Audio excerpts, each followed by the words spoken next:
आणि समाज ह्याचा संविधानाशी कसा संबंध आहे या संदर्भामध्ये आपलं दुसरं सत्र झालं.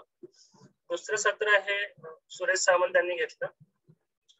तिसरं सत्र संविधान निर्मितीचा इतिहास, म्हणजे संविधान कसं तयार झालं आणि त्याची पार्श्वभूमी काय होती, म्हणजे निर्मिती होत असताना त्या सगळ्याचा संबंध कसा वेगवेगळ्या समाज घटकांशी, वेगवेगळ्या मुवमेंटशी, स्वातंत्र्याच्या चळवळीशी, समाज सुधारण्याच्या चळवळीशी कसा झाला या संदर्भातलं तिसरं सत्र होतं जे भारती शर्मा यांनी घेतलं. आज प्रत्यक्ष आपण संविधानाच्या मूलभूत भागावरती चौथ्यापासून ते 15 सत्रांची मालिका आहे. ह्या 15 सत्रापर्यंत म्हणजे उरलेले 10 सत्र हे प्रत्यक्ष संविधानाच्या वेगवेगळ्या अंगाबद्दल, वेगवेगळ्या मूल्यांच्या संदर्भाबद्दल, वेगवेगळ्या भागाबद्दल समज वाढवण्याचं काम करणार आहे. आणि त्यातून अधिक आपण संविधानातल्या मूल्यांना डोळसपणे कसं बघता येऊ शकेल, संविधानिक मूल्य हे कसं समजून घेता येऊ शकतील आणि कसं अंगीकारता येतील या संदर्भातून हे सगळं 10 सत्र असण्याची शक्यता आहे. तर आजचा आपला विषय आहे संविधानाची उद्देशिका. ही उद्देशिका म्हणजे ज्याच्यामध्ये संविधानाचा उद्देश सांगितलेला आहे आणि हा उद्देश च्या दृष्टिकोनातून हे समजून घेणं खूप महत्वाचं आहे. तर आपण पीपीटीच्या माध्यमातून थोडं समजून घेण्याचा प्रयत्न करूया.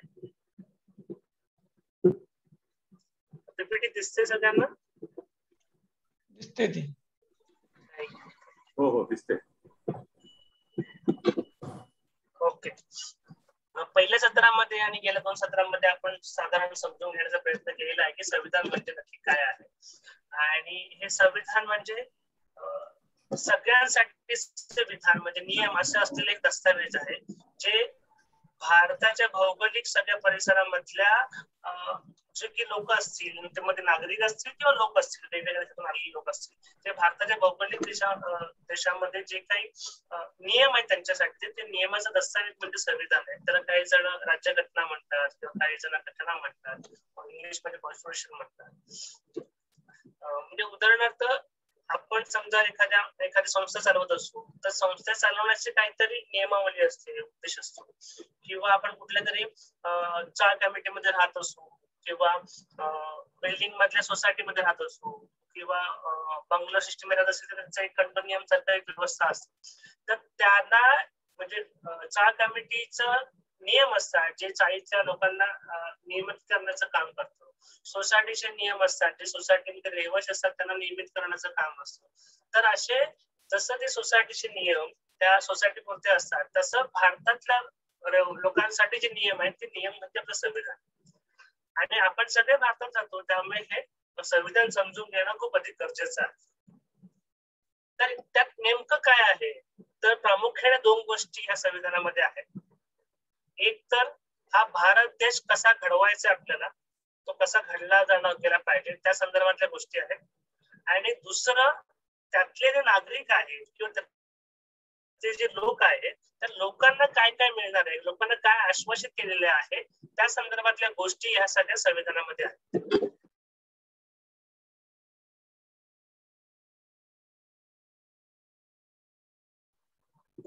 जर आपलं संविधान जे बघितलं गेलं तर संविधान हे प्रामुख्याने 5 सिद्धांतावर अवलंबून आहे. सिद्धांत म्हणजे तत्व, कुठल्या तत्वावर आपलं संविधान उभं आहे, कुठल्या तत्वावर संविधान हे बांधले गेलेलं आहे. तर ते महत्वाचे 5 आहेत. एक तर आपल्या संविधानाची मूल्य व्यवस्था ठरलेली जी मानवाला अधिक माणूसपणाकडे नेणारी आहे, ती जी मूल्य व्यवस्था हा एक महत्वाचा सिद्धांत आहे. दुसरा महत्वाचा सिद्धांत की भारत नेमका कसा चालणार, म्हणजे त्याचं स्वरूप नेमकं कसं असू शकेल त्या संदर्भामध्ये आहे. उदाहरणार्थ आपण जेव्हा उद्देशिका बघू सुरुवात करू त्याच्या सुरुवातीलाच आहे की भारत हा सार्वभौम असेल, समाजवादी असेल, धर्मनिरपेक्ष असेल, लोकशाही गणराज्य असेल. तर हे जे काही स्वरूप आहे हे स्वरूप एक आपलं सिद्धांत आहे. तिसरं मूलभूत अधिकार तर आपल्याकडे दिलेले आहेत, म्हणजे आपल्या संविधानामध्ये मूलभूत अधिकार तर आहेत, परंतु त्या मूलभूत अधिकारांचं संरक्षणाची हमी देखील हा एक महत्वाचा सिद्धांत जो आहे त्याचा आपण आर्टिकल 32 पाहू किंवा आर्टिकल 26 to 27 पाहू, त्यामध्ये त्याचं खोलांड बघता येईल. दुसरं आपलं पूर्ण संविधान आपण बघू तर त्यातल्या ज्या तरतुदी सगळ्या ज्या आहेत त्या तरतुदी कोणालाही कुठल्या घटकाला कुठल्या वर्गाला अल्टिमेट अधिकार नाही आहेत.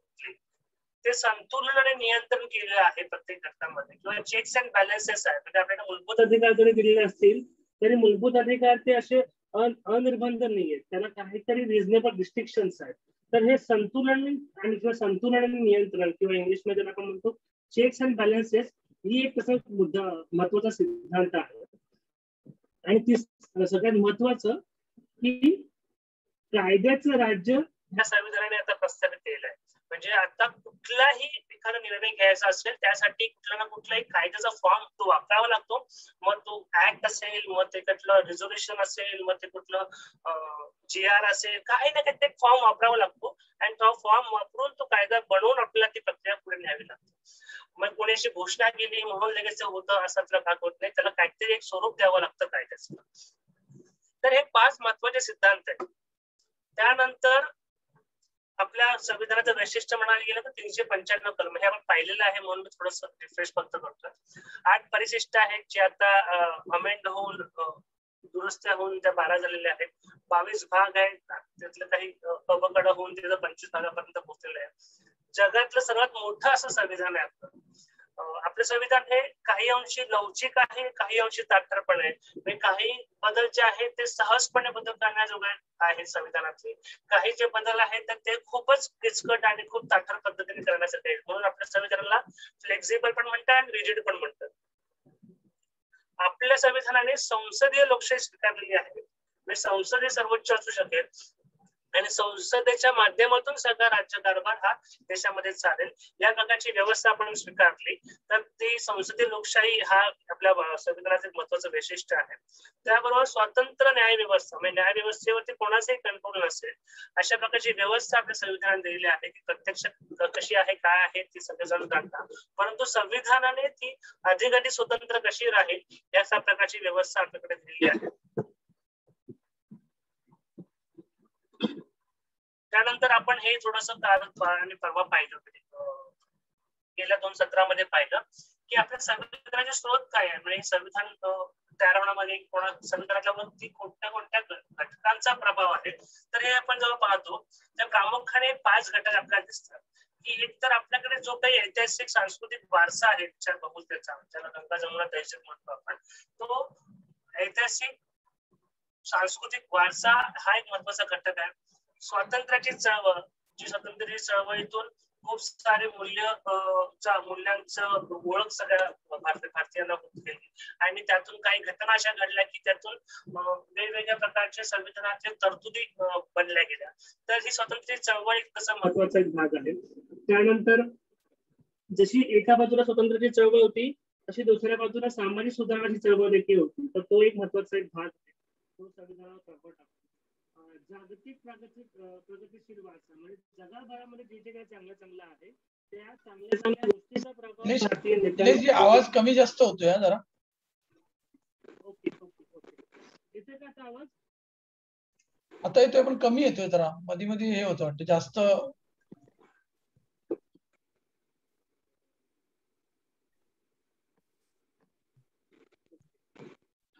येतोय ना आता? येतोय पण हा येतोय. तर चौथं की जगामध्ये जे जे काही चांगले आहे ते चांगल्याचा प्रभाव आपल्या संविधानावरती आहे. आणि 5वं आणि महत्वाचं की संविधानपूर्व कायदे जे होते जे कायदे ब्रिटिश संसदेमध्ये बनायचे आणि तिकडनं ते आपल्या भारतीयांवरती लागू व्हायचे तर त्या कायद्याचा प्रभाव देखील आपल्या संविधानावरती आहे. तर हे थोडंसं समजून घ्यायला पाहिजे. संविधानामध्ये काय काय आहे तर उद्देशिका आहे, संघराज्य आहे, मूलभूत अधिकार आहेत, व्यक्तिनिष्ठ तत्व आहेत, असं 395 पर्यंत सगळं कलम आहेत. ते आपण नक्की पाहू.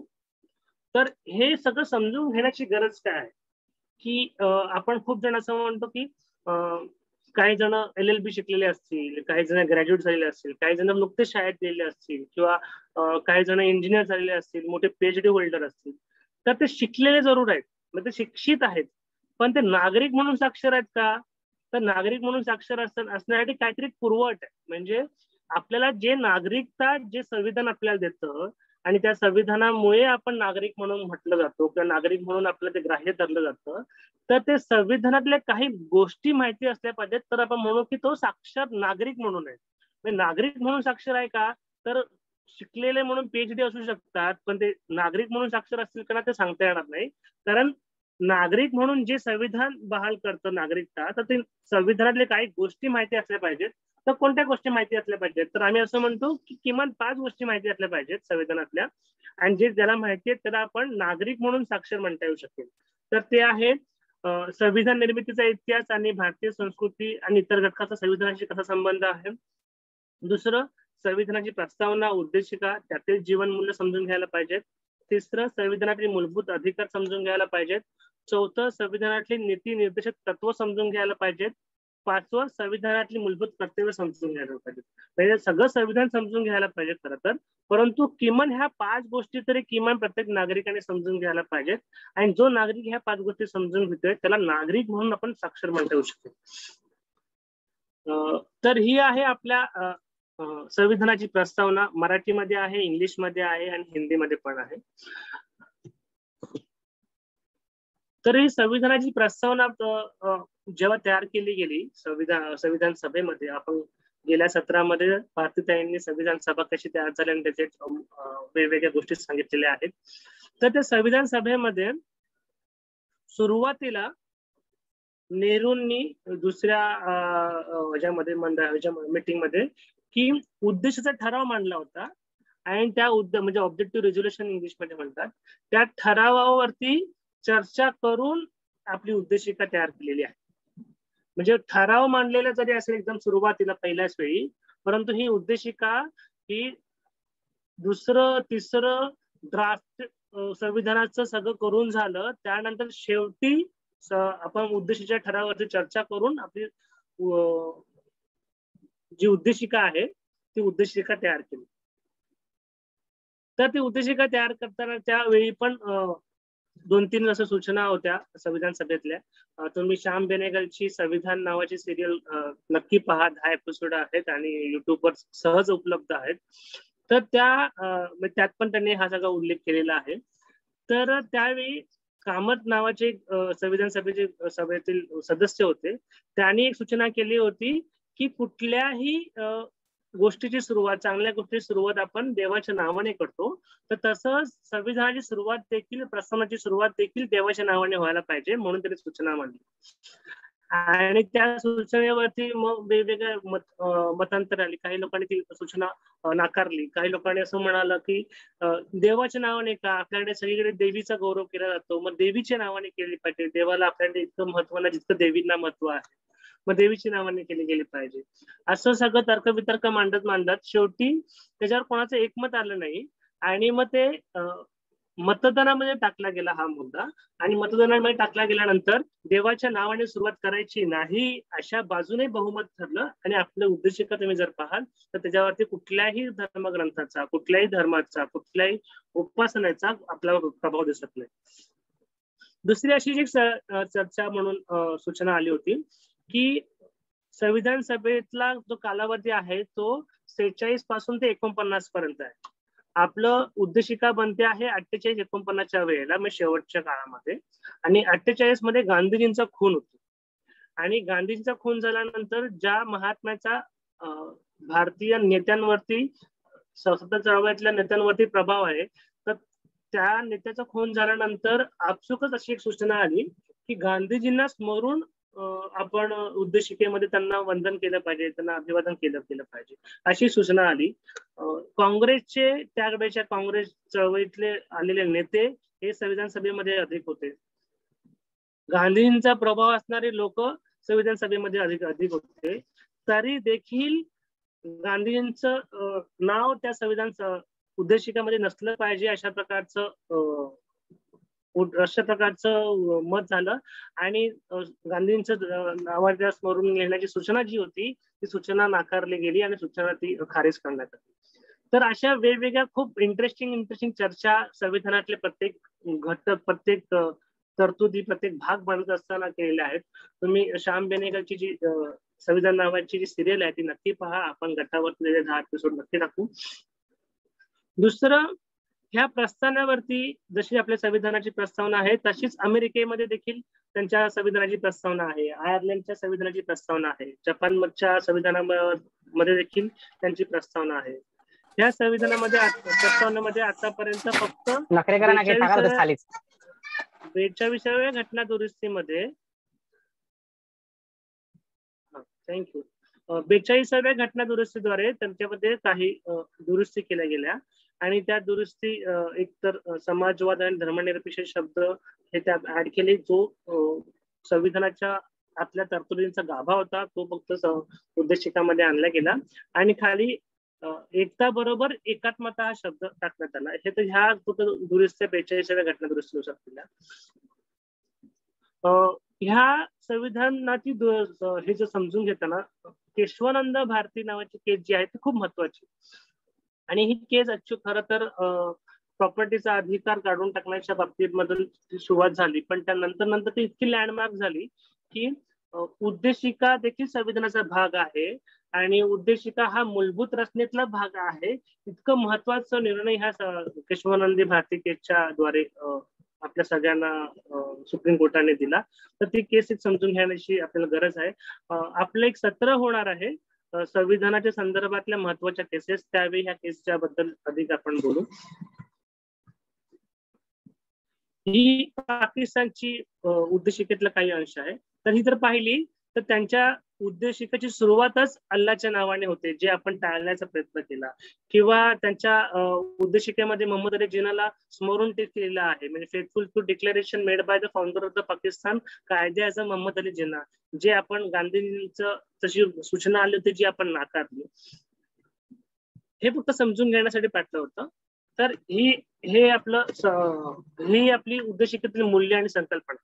म्हणजे सुरुवात होते आम्ही भारताचे लोक, तिकडनं शेवट होतो स्वतःप्रत अर्पण करतो. तर हे जेव्हा उद्देशिका नीट पाहिली, म्हणजे इंग्लिश मधली थोडीशी आहे राईट साईडला, तर ते बघितलं गेलं तर त्याची सुरुवात म्हणजे 3 भागामध्ये आपण डिवाइड करता येऊ शकते सहजपणे.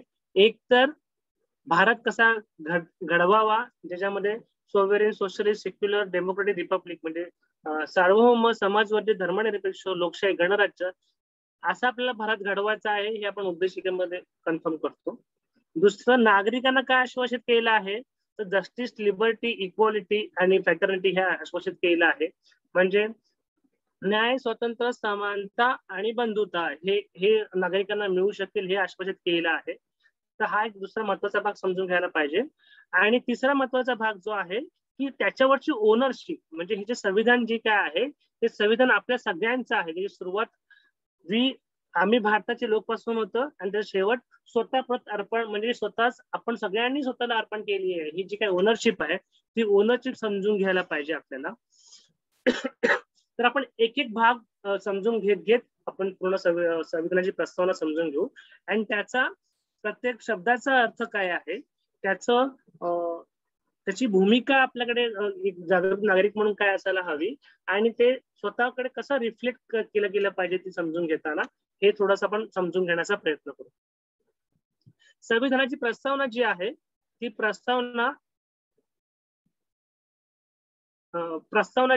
प्रस्तावना जी सुरुवात आम्ही भारताचे लोक अशी झालेली आहे.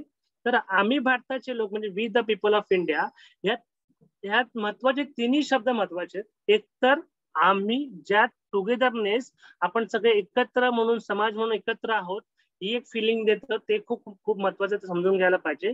दुसरं, हे कुठले लोक आहेत तर तेही स्पेसिफिक केलं जातंय की भारताचे लोक असतील, पण त्यांनी इथे भारताचे नागरिक म्हटलेलं नाही. म्हणजे हे नीट समजून घ्यायला पाहिजे. आम्ही भारताच्या लोकने सुरुवात आहे, म्हणजे लोक आणि नागरिक मध्ये फरक काय नक्की मग? तर नागरिक म्हणजे जे आर्टिकल 5 to 11 पर्यंत जे नागरिकतेच्या संकल्पना दिलेल्या आहेत त्याच्यातून जे काही नागरिक असतील, म्हणजे इकडे जन्मलेला असेल किंवा इथे वाढलेला असेल, इकडे ज्याला अधिकृतरित्या नागरिकता मिळालेली असेल किंवा जे स्वतंत्र झाल्यानंतर जे पाकिस्तानमधून आलेले ठराविक काळापर्यंत असे सगळे नागरिक असतील, तर त्या सगळ्यांना आर्टिकल 5 to 11 मध्ये कोण कोण नागरिक असतील त्याच्या तरतुदी दिलेल्या आहेत. परंतु असे लोक जे नागरिक नाही आहेत, जे भारतामध्ये शिकायला आलेले आहेत, म्हणजे परदेशाचे नागरिक असतील जे भारतामध्ये शिकायला आलेले आहेत, फिरायला आलेले आहेत, बिझनेस करण्यासाठी आलेले आहेत, असंच कुठल्या ना कुठल्या कामासाठी आलेले आहेत. तर अशा लोकांना देखील आपण आश्वासित करतो की त्यांचं काही जे अधिकार आहेत ते नागरिकांबरोबर लोकांना देखील मिळतील असं आपलं संविधान आश्वासित करतं. आणि काही जे अधिकार जे आहेत ते नागरिकांना आश्वासित करतं. तर म्हणून ते आम्ही भारताचे लोक म्हणून ते आहे. आणि ह्या लोकांमध्ये जरी नागरिक नसतील असे जे काही लोक आहेत त्या लोकांना देखील आपलं संविधान हे आश्वासित करतं, त्यांना स्वातंत्र्याची ते हमी देतं. जर संविधान असं देतं तर आपलं वागणं त्याच्यावरती कसं ठरतं? म्हणजे आपल्याकडे समजा एखाद्या वेस्ट इंडिज आणि त्या सगळ्या बेटाकडून एखादा नागरिक, तिकडचा नागरिक इकडे आपल्याकडे शिकायला किंवा राहायला असेल तर आपण त्याला निग्रो म्हणून हिणवतो. किंवा जपान आणि ह्या सगळ्या देशातून, चीन ह्या देशातून एखादा नागरिक असेल तर त्याला चायनीज, जापनीज म्हणून ते गौरव उद्धार नसतात, ते हिणवणंच असतं. तर ते हिणवतो. आणि हे जे हिणवणं जे आहे ते आपल्या संविधानाला अपेक्षित आहे का? तर अजिबात नाही. कारण त्यांना देखील आत्मसन्मानाने जगण्याचा अधिकार आपलं संविधान देतं. जोपर्यंत ते जितक्या व्हॅलिडरित्या, कायदेशीररित्या इथे प्रवास करता येते, राहता येते, वे करतायत, तर त्यांना आपण सन्मानानेच वागणूक दिली पाहिजे. कारण त्याचा देखील विचार आपलं संविधान करतो. म्हणून ते लोक म्हणून महत्वाचं आहे. आपण जेव्हा फंडामेंटल राईट्स बघू तर फंडामेंटल राईट्सच्या मध्ये देखील काही ठिकाणी पर्सन म्हणून उल्लेख आहे आणि काही ठिकाणी सिटीजन म्हणून उल्लेख आहे. जिकडे पर्सन म्हणून उल्लेख आहे तिकडे असे सिटीजन जे भारताचे सिटीजन नाहीत पण भारतामध्ये आहेत अशाच त्याच्यामध्ये समाविष्ट आहे. त्याच्यानंतर आहे आम्ही भारताचे लोक, भारताचे एक सार्वभौम समाजवादी धर्मनिरपेक्ष लोकशाही गणराज्य घडवण्याचा. म्हणजे आपण भारताला कसं घडवणार आहोत? तर भारताला आपण सार्वभौम समाजवादी धर्मनिरपेक्ष लोकशाही गणराज्य घडवणार आहोत. आम्ही जेव्हा शाळेमध्ये किंवा कॉलेजमध्ये युवकांसोबत जेव्हा सत्र घेत असतो किंवा ऍक्टिव्हिटी करत असतो तेव्हा आम्ही नक्की हे विचारतो की तुम्ही सगळे भारताचे नागरिक आहात ना? तर सगळे म्हणतात हो आम्ही भारताचे नागरिक आहात. मग तुम्हाला भारत कोण घडवणार आहे? तर सगळेजण म्हणतात आम्हीच नागरिक आहोत तर आम्ही घडवणार भारत. मग त्यांना मी प्रश्न विचारतो मग तुम्हाला भारत कसा घडवायचा आहे? मग सगळे आपल्या आपल्या समजुनुसार उत्तर देतात. आम्हाला स्वच्छ भारत घडवायचा आहे, आम्हाला सुंदर भारत घडवायचा आहे, आम्हाला असा भारत घडवायचा आहे, आम्हाला कसा भारत घडवायचा. पण असं कोणी सांगत नाही की आम्हाला सार्वभौम भारत घडवायचा आहे, आम्हाला समाजवादी भारत घडवायचा आहे, आम्हाला लोकशाही भारत घडवायचा आहे, आम्हाला धर्मनिरपेक्ष भारत घडवायचा आहे, आम्हाला गणराज्य भारत घडवायचा, असं कोणी सांगत नाही. जे घडवण्याची शपथ, जे घडवण्याचा निर्णय आपण 1949 रोजी घेतलेला आहे. जेव्हा संविधान पूर्ण बनून झालं तेव्हा आपण स्वतःपरच निर्णय घेतलेला आहे की भारत आम्ही कसं घडवणार आहोत? तर सार्वभौम समाजवादी धर्मनिरपेक्ष लोकशाही गणराज्य असा आपण भारत घडवणार आहोत. तर नेमकं कसा घडवायचा म्हणजे कसा घडवायचा हे आपण समजून घ्यायला पाहिजे. म्हणून एक एक शब्द आपण त्याचा अर्थ काय आहे, त्याचा संबंध काय आहे हे थोडंसं आपण समजून घेण्याचा प्रयत्न करू. तसंच आम्ही ते ऍक्टिव्हिटी पण एखादी घेतो, थोडीशी इंटरेस्टिंग आहे. मी तुम्हाला सांगतो की प्रत्येकाला आम्ही विचारतो की चहा कसं बनवणार? तर सगळेजण सांगतात की चहामध्ये चहा पावडर टाकणार, हे असं पाणी गरम करणार, चहा पावडर टाकणार, साखर टाकणार आणि जसं फ्लेवर पाहिजे तसं फ्लेवर, अद्रक असेल, इलायची असेल किंवा लवंग असेल असं फ्लेवर टाकून चहा घ्या. हे त्यांना आम्ही असं म्हणतो की तुम्हाला समजा चहा बनवायची आहे आणि तुम्हाला आम्ही इन्ग्रेडियंट्स दिलेले आहेत की तांदूळ घ्या, डाळ घ्या आणि कोथिंबीर घ्या आणि तुम्हाला सांगितलं की चहा तुम्ही बनवा. तर ते म्हणतात की याची चहा बनणार नाही, याची खिचडी बनणार. तर त्यांना आम्ही विचारतो की ही खिचडी का बनेल, ती चहा का नाही बनणार? तर चहाचे साहित्य वेगळे आहेत आणि खिचडीचे साहित्य वेगळे आहेत, त्यामुळे ते चहा बनवू शकणार नाही.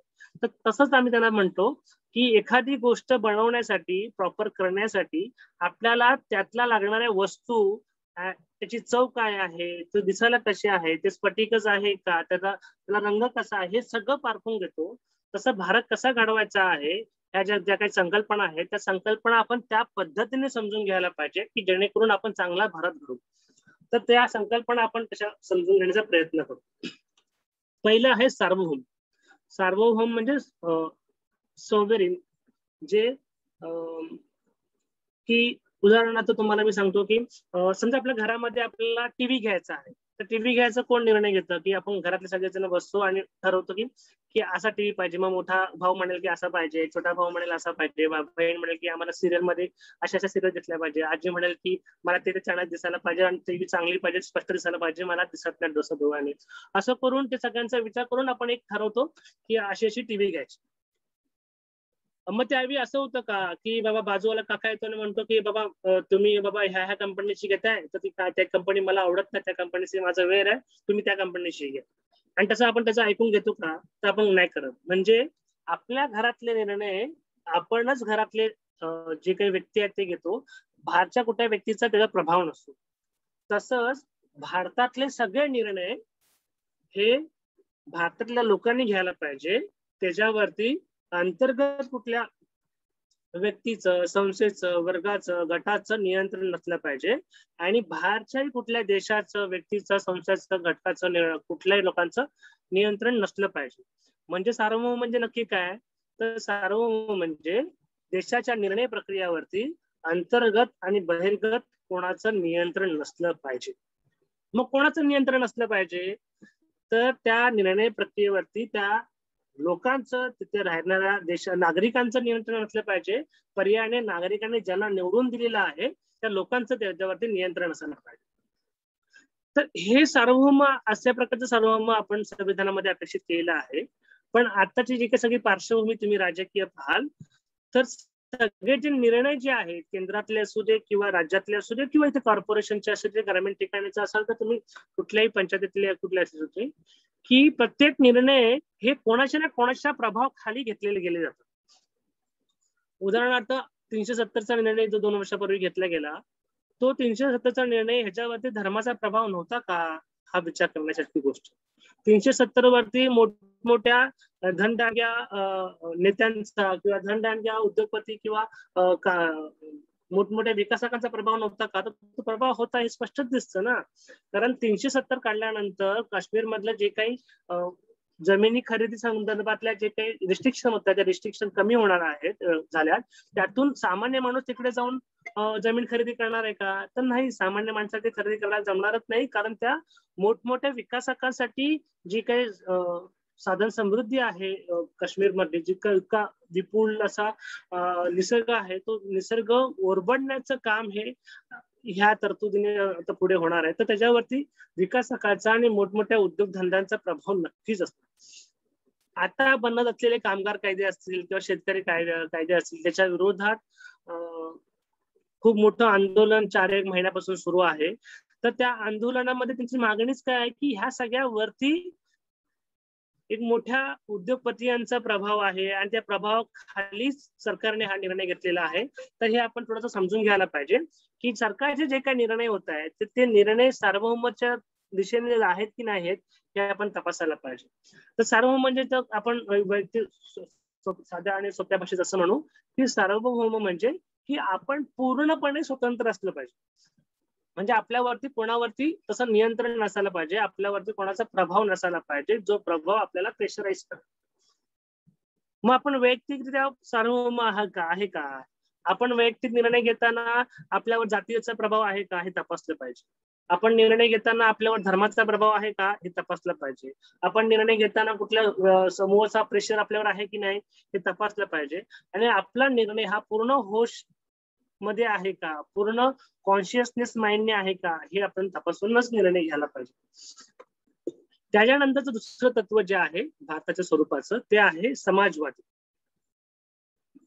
मग समाजवादी म्हणजे नक्की काय? तर आम्ही शाळेतल्या मुलांना जेव्हा विचारतो समाजवादी म्हणजे काय, तर ते साहजिकच असं म्हणतं की समाजातले वाद मिटवण्याची व्यवस्था असते म्हणजे समाजवादी. मग त्याने एक समजावं लागतं की इकडे वादी याचा अर्थ वाद असा नाही होत, वादी याचा अर्थ विचार.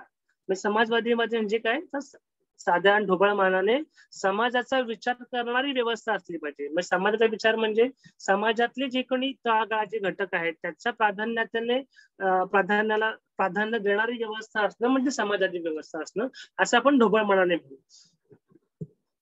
तर समाजवादी म्हणजे नेमकं काय, तर आपण ती व्याख्यामध्ये शिरायला गेलो तर आपण असं म्हणता येईल की जी काय साधन संपत्ती जी काय आहे मग ते जल असू दे, जंगल असू दे, जमीन असू दे, त्याच्या आधारावरती तयार होणारे कारखाने असू दे, खाण व्यवस्था असू दे किंवा सर्व्हिस इंडस्ट्री असू दे, तर ती जी साधन संपत्ती ह्याच्यावरती लोकांचं नियंत्रण असेल, लोकांची मालकी असेल.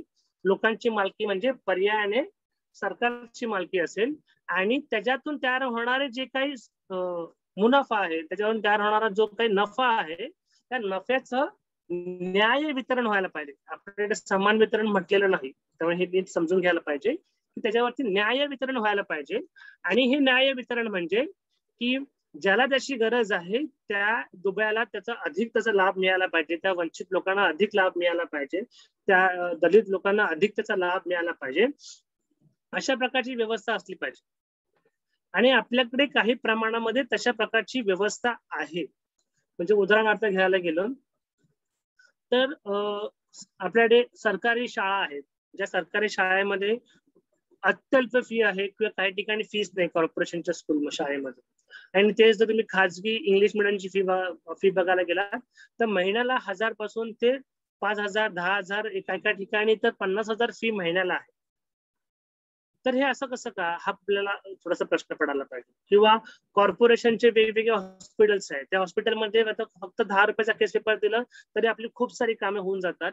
आणि साधा सर्दी खोकला झालेला असेल आणि आपण डिस्पेन्सरीमध्ये गेलो एखाद्या, तर तिकडे 10 रुपये घेतले जात नाही, तर 100 रुपये किमान फी घेतली जाते आणि आपल्याला गोळ्या देऊन जायला सांगितलं, तपासून जायला सांगितलं. तर हे शिक्षण असेल, आरोग्य असेल किंवा पायाभूत व्यवस्था असेल, म्हणजे पाणी असेल किंवा स्वच्छता असू दे, तर त्या व्यवस्था सगळ्या नागरिकांना मिळायला पाहिजेत आणि त्या अत्यल्प दरामध्ये चांगल्या मिळायला पाहिजेत. तशी व्यवस्था असणं म्हणजे समाजवादी व्यवस्था असणं. परंतु आता तुम्ही सगळं जेव्हा ह्या सगळ्याचा विचार कराल तर आपल्याला असं दिसतं की सरकारी ह्या जे काही आस्थापना आहेत वेगवेगळ्या, शिक्षणातल्या शाळा असू द्या, त्या नेमक्या किती राहिल्या आहेत, किंवा सरकारी आरोग्याच्या व्यवस्थेमध्ये सरकारचे हॉस्पिटल असू दे, ते हॉस्पिटल किती राहिलेले आहेत. पायाभूत सुविधामध्ये वेगवेगळ्या यंत्रणेचं आपल्याकडे प्रायव्हेटायझेशन होत चाललेलं आहे. म्हणजे राण्यांनी जो काही अपशब्द वापरला, त्यातून जे काही अटक आणि जामीन याची जी काही व्यवस्था, जे काही गोंधळ झालेला होता आणि तो गोंधळ मीडियाने इतका हायलाइट केला की त्यावेळी काही ठिकाणच्या रेल्वेचं खाजगीकरणाची जी बातमी प्रामुख्याने समोर दिसायला पाहिजे होती, ती ह्या सगळ्या प्रकरणामध्ये दाबली गेली. तर हे खाजगीकरण ह्या सगळ्या प्रकरणातून जे चालू आहे, ते खाजगीकरण ह्या समाजवादी व्यवस्थेला धोका आहे.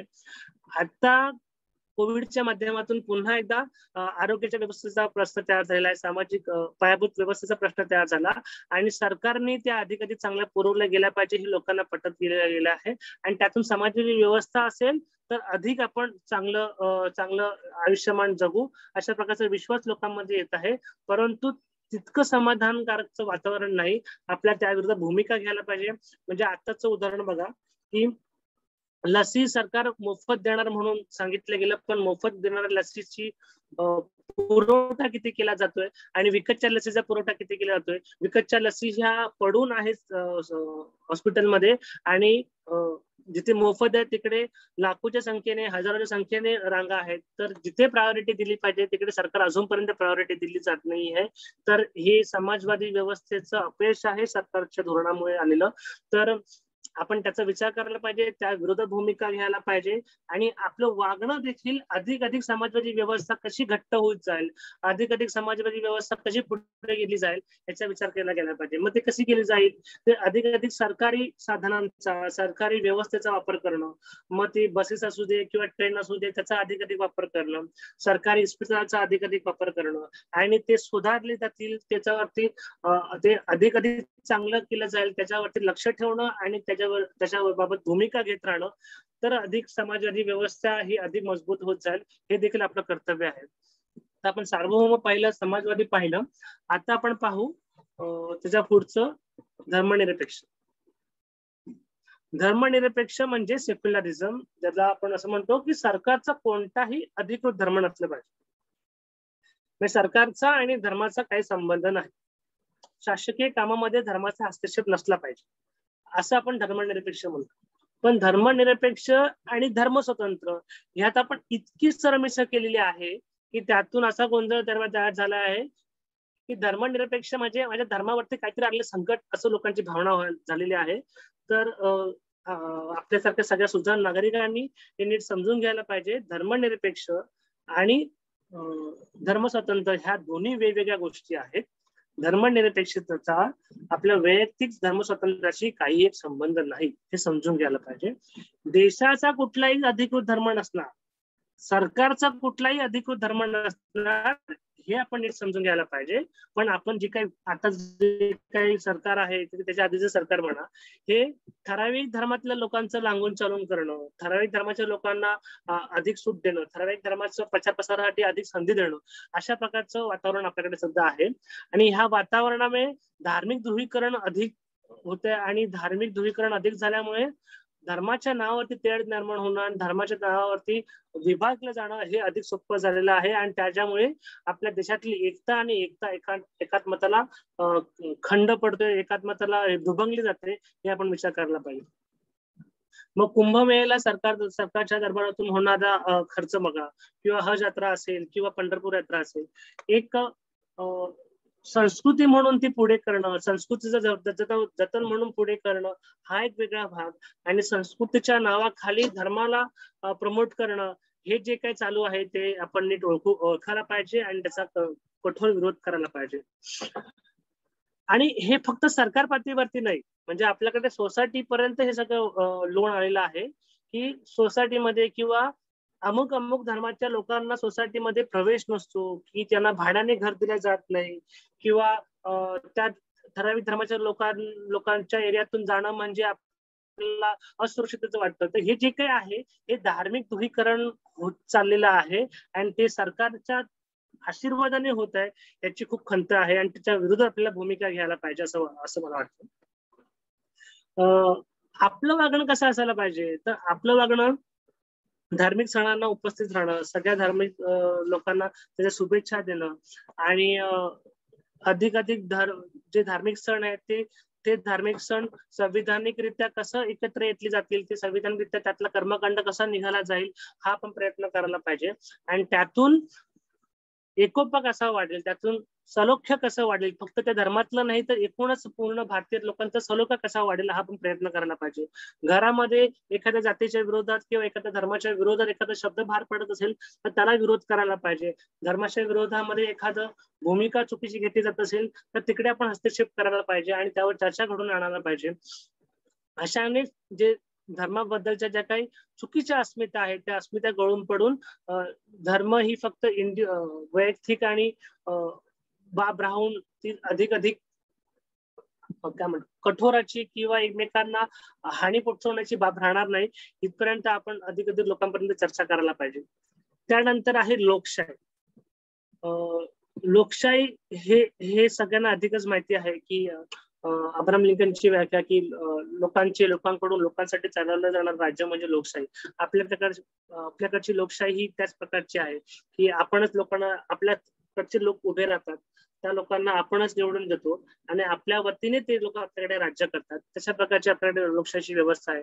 दर 5 वर्षांनी आपल्याकडे निवडणुका होतात. पण ह्या निवडणुका होत असताना त्यातला जो काही काळा बाजार आहे, त्याच्यामध्ये जे काही पैशाचं भांडवल म्हणून वापर केला जातोय किंवा प्रत्येक मताला अधिकार आपल्याकडे जरी मिळाला असला तरी मत विकण्याचं जे काही प्रकार चालू आहे ते आपण दूर केलं गेलं पाहिजे.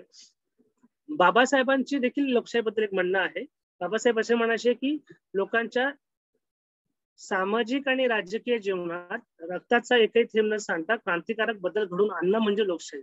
म्हणजे हे महाडच्या 14 तळ्याच्या जो बाबासाहेबांचा पुतळा आहे 14 तळ्याच्या ठिकाणी, तर त्याच्यावरच्या त्या स्तंभावरती ते हे वाक्य आहे की लोकांच्या सामाजिक आणि राजकीय जीवनात रक्ताचा एकही थेंब न सांडता क्रांतिकारक बदल घडवून आणणं म्हणजे लोकशाही होय. तर हे नीट समजून घ्यायला पाहिजे की अब्राहम लिंकन एका बाजूला म्हणतात की लोकांकडून लोकांसाठी चालवलं जाणारं राज्य म्हणजे लोकशाही कशी चालेल ह्याची प्रक्रिया अब्राहम लिंकन सांगतात, आणि दुसऱ्या बाजूला बाबासाहेब ते का चालवायची, त्याचा उद्देश नेमका काय आहे, ते कोणासाठी कशा करता चालवायची हे बाबासाहेब सांगतात की लोकांच्या सामाजिक आणि राजकीय जीवनामध्ये बदल घडून आला पाहिजे. आणि हा बदल साधा सुद्धा नाही तर तो क्रांतिकारक बदल घडला पाहिजे, तो अमूलाग्र बदल घडला पाहिजे, तो अधिक बदल घडला पाहिजे आणि त्यासाठी कुठल्याही प्रकारची हिंसा होता कामा नये. परंतु आपल्याकडे इतके जे सरकार आलेले आहेत त्या सरकारच्या काळामध्ये आपण प्रत्येक सरकारला प्रश्न विचारायला पाहिजे की तुम्ही आमच्या राजकीय आणि सामाजिक जीवनामध्ये नेमका कोणता आमूलाग्र बदल घडवून आणणार आहे. आपल्याला जे काही निवडणुकीला जे काही उमेदवार येतात त्या उमेदवाराला विचारलं पाहिजे की तू निवडून आल्यानंतर माझ्या सामाजिक आणि राजकीय जीवनामध्ये काय बदल घडणार आहे आणि तो जर बदल घडणार असेल तरच मी तुला मतदान करेन. आता हे एक स्वरूप म्हणून झालं, पण बाबासाहेब नेहमी असे म्हणायचे की लोकशाही जीवन प्रणाली आहे. माझा प्रत्येक निर्णय घेत असताना, मी माझा निर्णय घेत असताना तो जो सामूहिक असेल तर त्या निर्णय प्रक्रियेमध्ये सगळ्यांना मत मांडण्याचा अधिकार नक्की आहे की नाही. घरामध्ये निर्णय फक्त एखादा मोठा माणूस किंवा एखादा मोठा व्यक्ती कुटुंब प्रमुखच घेतोय का, त्या घराच्या निर्णय प्रक्रियेमध्ये लहान मुलांचा समावेश आहे का, त्या निर्णय प्रक्रियेमध्ये महिलांचा समावेश आहे का, हे नीट तपासलं पाहिजे. आणि नाहीतर आपण भारत लोकशाहीच्या नावाने सतत मोठमोठे शब्द वापरतोय आणि घरात मात्र पितृसत्ता सत्तेचे आपण वाहक बनतोय. तसं तर होत नाही ना, याचा आपण नक्की विचार करायला पाहिजे. त्यानंतर आहे गणराज्य. गणराज्य म्हणजे कुठलाही वंश परंपरागत पद आपल्याकडे नसणार. म्हणजे कितीही मोठं पद असेल तरी ते निवडणुकीच्या प्रक्रियेतून जाईल, मग ते डायरेक्ट असेल किंवा इनडायरेक्ट असेल, पण त्या निवडणुकीच्या प्रक्रियेतूनच जाईल. आता आपल्याकडे सर्वोच्च पद कोणते आहे तर राष्ट्रपती सर्वोच्च पद आहे. आता आपले राष्ट्रपती कोण आहेत तर रामनाथ कोविंद. मग रामनाथ कोविंद नंतर त्यांचा कार्यकाळ संपला की मग रामनाथ कोविंदचा मुलगा किंवा मुलगी राष्ट्रपती बनणार आहे का तर अजिबात नाही. तर नंतरचा जो राष्ट्रपती जे आहे ते अशाच निवडणुकीची जी प्रक्रिया आहे त्या निवडणुकीच्या इनडायरेक्टली प्रक्रियेतूनच निवडलं जाणार. मग तुम्ही असं म्हणाल की मग आपल्याकडे मंत्र्यांचा मुलगा मंत्री बनतो, मग तसं आपल्याकडे उदाहरण आहे ना. म्हणजे मुख्यमंत्र्यांचा मुलगा हा पर्यावरण मंत्री आहे. तर हे नीट समजून घ्यायला पाहिजे की मुख्यमंत्र्यांचा मुलगा म्हणून त्याची ती कॅलिबरेटी दिलेली नाही. त्यांना देखील म्हणजे आदित्य ठाकरेंना देखील निवडणुकीमध्ये उभं राहावं लागलं, निवडणुकीमध्ये उभं राहावं त्यांना जिंकावं लागलं, जिंकून त्यांना मंत्रिमंडळात यावं लागलं आणि नंतर ते करायला लागलेलं आहे. म्हणजे आपल्याकडे कितीही मोठा व्यक्ती जरी असला तरी त्याला त्या वंश परंपरागत पद मिळणार नाही, त्याला त्या निवडणुकीच्या प्रक्रियेतूनच जावं लागेल. तर ही जी प्रक्रिया जी आहे, ही जी काही व्यवस्था आहे त्या व्यवस्थेला गणराज्य व्यवस्था असं म्हणतात. आणि ह्या गणराज्य व्यवस्थेलाच आपला इतिहास जो आहे बुद्धकालीन व्यवस्थेचा त्याचा इतिहास आहे. तर हे आपण नीट समजून घेतलं की भारत कसा घडवला गेला पाहिजे. मग कसा घडवायचा भारत तर सार्वभौम समाजवादी धर्मनिरपेक्ष लोकशाही गणराज्य अशा प्रकारचा आपल्याला भारत घडवायचा. मग त्यानंतरचा जो भाग आहे की भारताच्या नागरिकांना काय मिळणार आहे तर नागरिकांना न्यायाने वागवलं जाईल, नागरिकांना स्वातंत्र्य मिळेल, नागरिकांना समानता मिळेल आणि ह्या सगळ्यांना बांधून ठेवणारी बंधुता नागरिकांनी एकमेकांबरोबर राहिली पाहिजे असं संविधान अपेक्षित करतं, उद्देशिका अपेक्षित करतं. मग न्याय म्हणजे नक्की काय, तो किती प्रकारचा संविधान उद्देशिकामध्ये म्हटलेला आहे तर उद्देशिकामध्ये म्हटलं आहे की न्याय 3 प्रकारचा, सामाजिक न्याय, आर्थिक न्याय आणि राजकीय न्याय. मग न्याय म्हणजे नक्की काय की कोणावरती अन्याय झाला नाही पाहिजे, कोणावरतीही कुठल्याही प्रकारचं चुकीची गोष्ट झाली नाही पाहिजे आणि त्यासाठी मध्ये अधिक प्रयत्न करणं म्हणजे न्याय मिळवणं. आता उद्देशिकेतल्या न्यायाला काय अपेक्षित आहे तर समानता आणण्यासाठी विशेष प्रयत्न करणं म्हणजे न्याय. उद्देशिकेला काय अपेक्षित आहे की आपल्याला समानता पण आणायची आहे, पण आपला समाज हा विषमतेने ग्रासलेला आहे. तर हा विषमतेने ग्रासलेला समाज जर त्याला समान रेषेवर आणायचा असेल तर काही लोकांच्या बाबतीमध्ये न्याय करावा लागेल, काही लोकांच्या बाबतीमध्ये विशेष प्रोव्हिजन करावे लागतील, काही लोकांच्या बाबतीमध्ये विशेष तरतुदी कराव्या लागतील आणि त्या तरतुदीचा आधार घेऊन त्यांना त्या समान रेषेपर्यंत आणण्यासाठी मदत करावी लागेल. तर हे जे काही विशेष प्रावधान जे आहे त्याला आपण न्याय म्हणतो. मग सामाजिक न्याय म्हणजे नक्की काय तर सामाजिकरित्या जी काही विषमता आहे ती विषमता दूर करण्यासाठी जे विशेष प्रयत्न केले गेलेत ते विशेष प्रयत्न म्हणजे सामाजिक न्याय. मग त्यात आरक्षण असतील. मग हे आरक्षण फक्त जात प्रवर्ग आधारित नाही, म्हणजे सगळ्या प्रकारचे आरक्षण. म्हणजे आपल्याकडे काही जात प्रवर्गांना आरक्षण आहे, काही ठिकाणी महिलांना आरक्षण आहे, काही ठिकाणी लहान मुलांना आरक्षण आहे. आरक्षण म्हणजे विशेष प्रावधान आहेत. काही ठिकाणी सिनियर सिटीजनना विशेष प्रावधान आहे, काही ठिकाणी भूकंपग्रस्तांना विशेष प्रावधान आहे.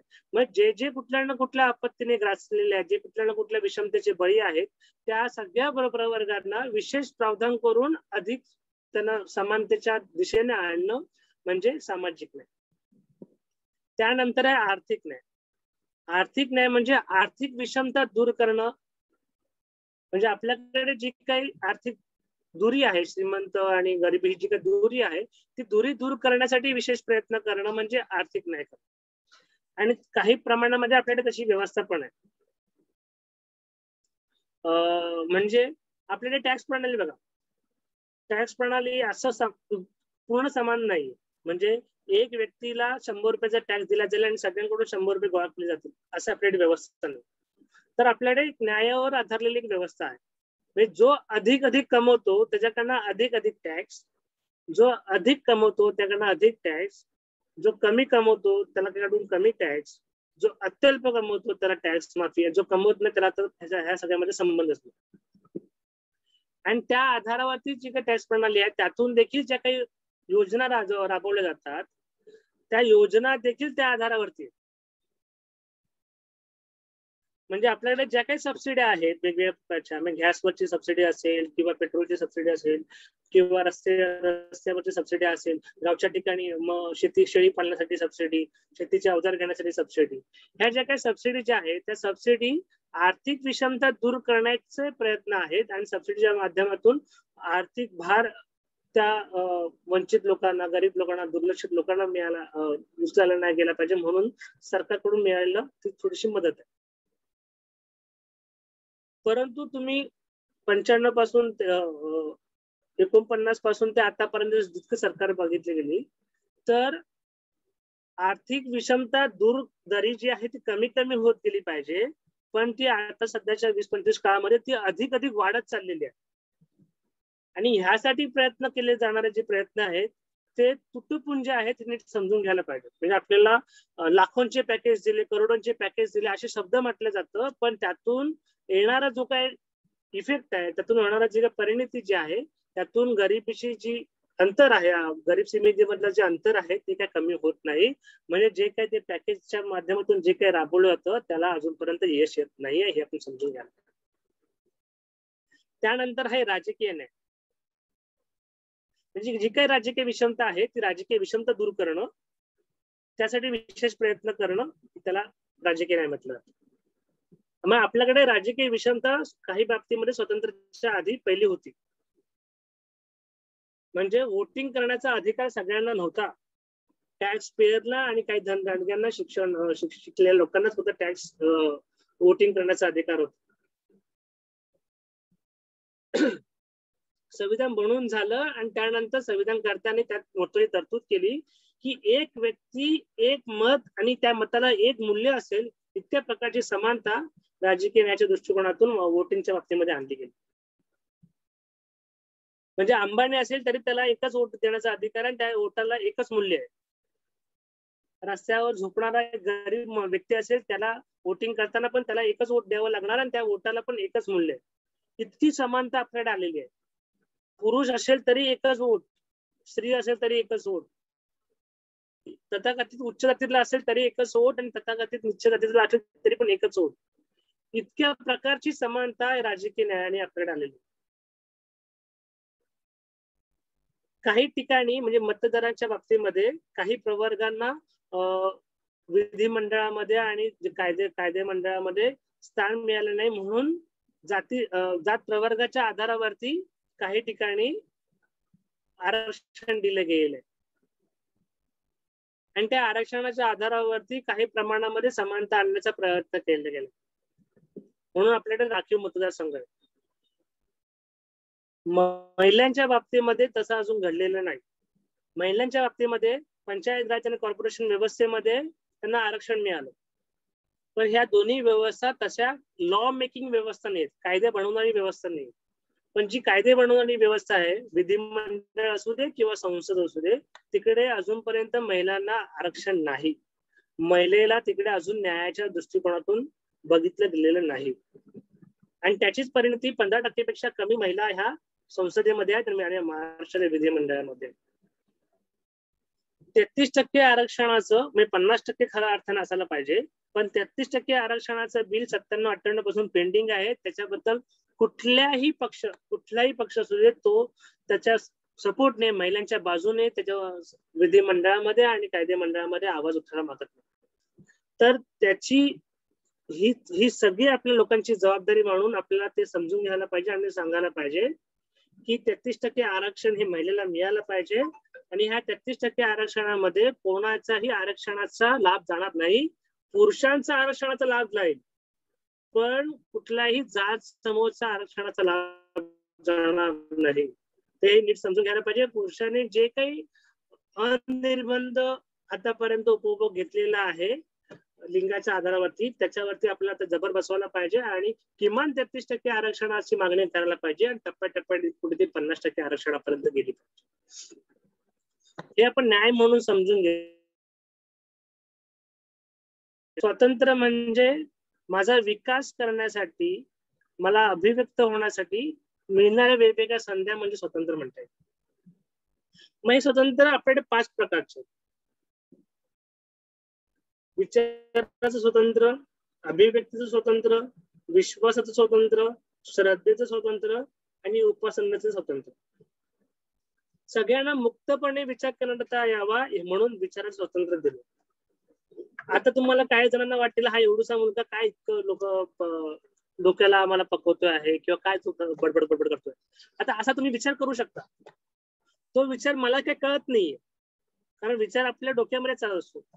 मग एखादा विचार डोक्यामध्ये चालत असताना देखील इतकं मुक्तपणे विचार करता यावा म्हणून हे स्वतंत्र का बरं दिलंय? तर त्याचं मला महत्व 2 मुद्द्यावर वाटतं. पहिला मुद्दा की जसा आपण विचार करू तशा प्रकारची अभिव्यक्ती आपली होत जाते. त्यामुळे मुक्त अभिव्यक्तीसाठी मुक्त विचार करता यावा म्हणून ते दिला गेला असेल असं मला वाटतं.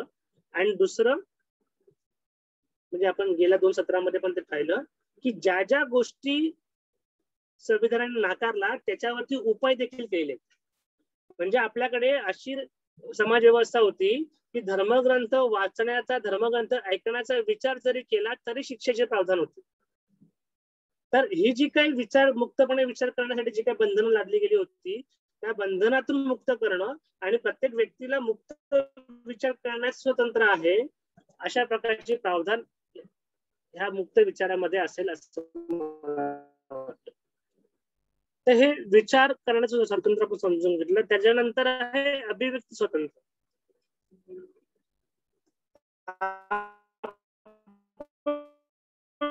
जो काही विचार करतोय तो मुक्तपणे, म्हणजे मी आता माझे विचार बोलण्याच्या माध्यमातून तुम्हाला सांगण्याचा प्रयत्न करतो. काही जण मायमिंगच्या माध्यमातून अभिव्यक्त होतात, काही जण लिहिण्याच्या माध्यमातून अभिव्यक्त होतात, काही जण वाचनाच्या माध्यमातून अभिव्यक्त होतात, काही जण चित्र काढून अभिव्यक्त होतात, काही जण डान्स करून अभिव्यक्त होतात. तर असं वेगवेगळ्या माध्यमातून अभिव्यक्त होण्याचा सगळ्यांना अधिकार. परंतु अभिव्यक्त झाल्यानंतर त्या लोकांचं जगण्याचं स्वतंत्र हिणवून घेण्याची आता आपल्याकडे खूप काही वर्षाचा त्याचा इतिहास आहे. म्हणजे ही तुम्ही पीपीटी मध्ये बघाल, दाभोळकर आहेत, कलबुर्गी आहेत किंवा आज गौरी लंकेश गौरी लंकेश आहेत आणि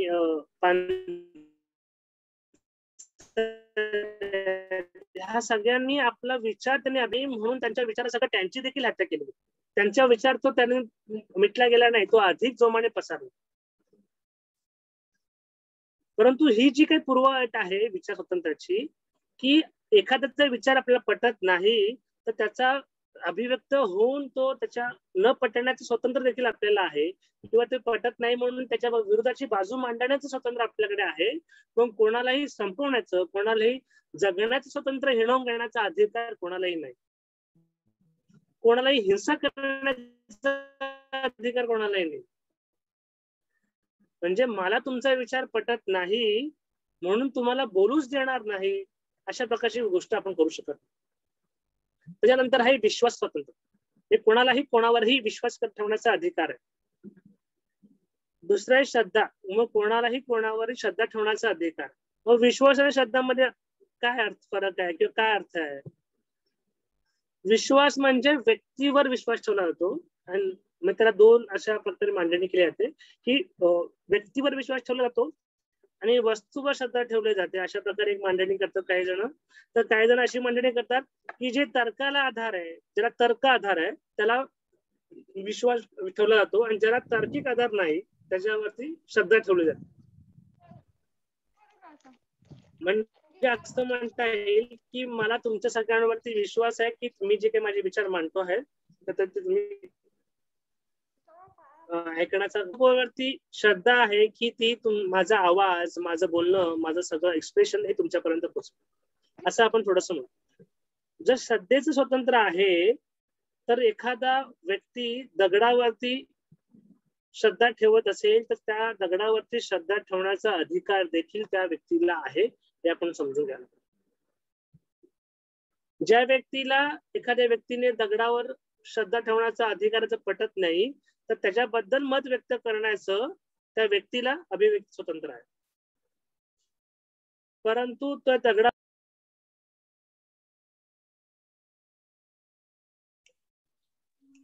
आवाज येत नाहीये निलेश तुमचा. आवाज येत नाहीये सर. म्यूट झाले. हा, मला म्यूट केलं असेल. येतोय आता आवाज?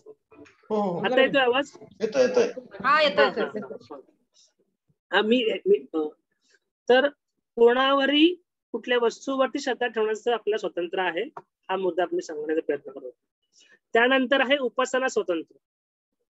उपासना स्वातंत्र्य म्हणजे की कुठल्याही धर्माची कोणीही पूजा अर्चा करू शकतो, आणि हे धर्माला स्वतंत्र नाहीये, लक्षात घ्या. उपासना स्वातंत्र्य हे व्यक्तीला आहे. मग तो व्यक्ती कुठल्याही धर्मातला असो त्याला कुठल्याही इतर धर्माची पूजा अर्चा करण्याचं स्वातंत्र्य आहे. म्हणजे एखादा व्यक्ती ज्या धर्मात जन्मला आहे त्या धर्माची पूजा अर्चा करण्याचं त्याला स्वतंत्र आहे. त्या व्यक्तीला दुसऱ्या कुठल्याही धर्माची पूजा अर्चा करण्याचं स्वतंत्र आहे. किंवा त्याची विवेक बुद्धी असं सांगते की कुठल्याही धर्माची उपासना करायची नाही, तर कुठल्याही धर्माची उपासना न करण्याचं स्वातंत्र्य देखील ह्या उपासनेमध्ये स्वतंत्र आहे. मग ह्याचं अधिक विश्लेषण आर्टिकल 25 मध्ये आहे. त्याच्यामध्ये असं मराठीमध्ये पहिला शब्द स्टार्टिंगच अशी आहे, सत्सद विवेक बुद्धीने. इंग्लिशमध्ये त्याची स्टार्टिंग आहे राईट टू कन्साइसनेसने. म्हणजे विवेकाने जर तुम्हाला असं, तुमचा विवेक जर तुम्हाला असं म्हणतो आहे की तुम्हाला कुठल्याही धर्माची उपासना करायची नाही, तर तुम्ही त्या विवेकानुसार वागू शकता. आता हे जे काही स्वतंत्र जे आहे, सगळे स्वतंत्र ह्या अल्टिमेट नाही, हे आपण एक समजून घ्यायला पाहिजे. त्याला काही रिजनेबल रिस्ट्रिक्शन आहेत जे आपण सिद्धांतामध्ये पाहिलं की चेक्स अँड बॅलन्सेस आहे. मग काय रिजन? देशाची सार्वभौमता किंवा लॉ अँड ऑर्डरचं आणि सामाजिक नैतिकता. म्हणजे सामाजिक नैतिकतेवर आपल्याला बोलायला पाहिजे, आणि तो शब्दाचा वापर आपण पुढे जाऊन कॉन्स्टिट्युशनल नैतिकता किंवा संविधानिक नैतिकता म्हणायला पाहिजे. तर ही त्याची बंधन आहे. म्हणजे मला अभिव्यक्ती स्वतंत्र आहे म्हणून मी कोणाचं प्रतिष्ठा मलिन करू शकत नाही. मला अभिव्यक्ती स्वतंत्र आहे मी म्हणून कोणाला मी शिवीगाळ करू शकत नाही. तर किंवा मला अभिव्यक्ती स्वतंत्र आहे म्हणून कोणाला कानाखाली मारू शकत नाही, ही माझी अभिव्यक्ती, असं नाही करता येणार.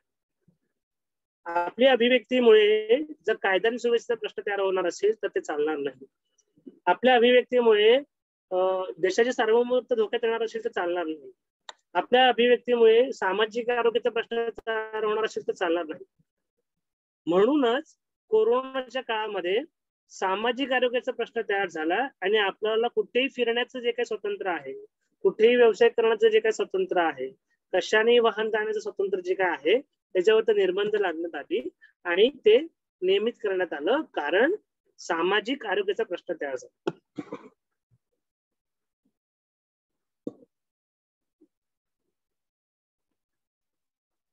त्यानंतरचं महत्वाचं मूल्य जे आहे ते आहे समानता.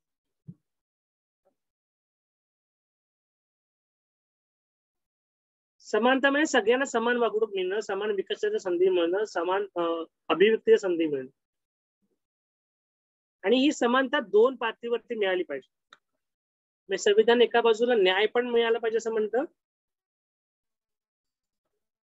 आणि दुसऱ्या बाजूला समानता मिळाली पण पाहिजे असं म्हणतं.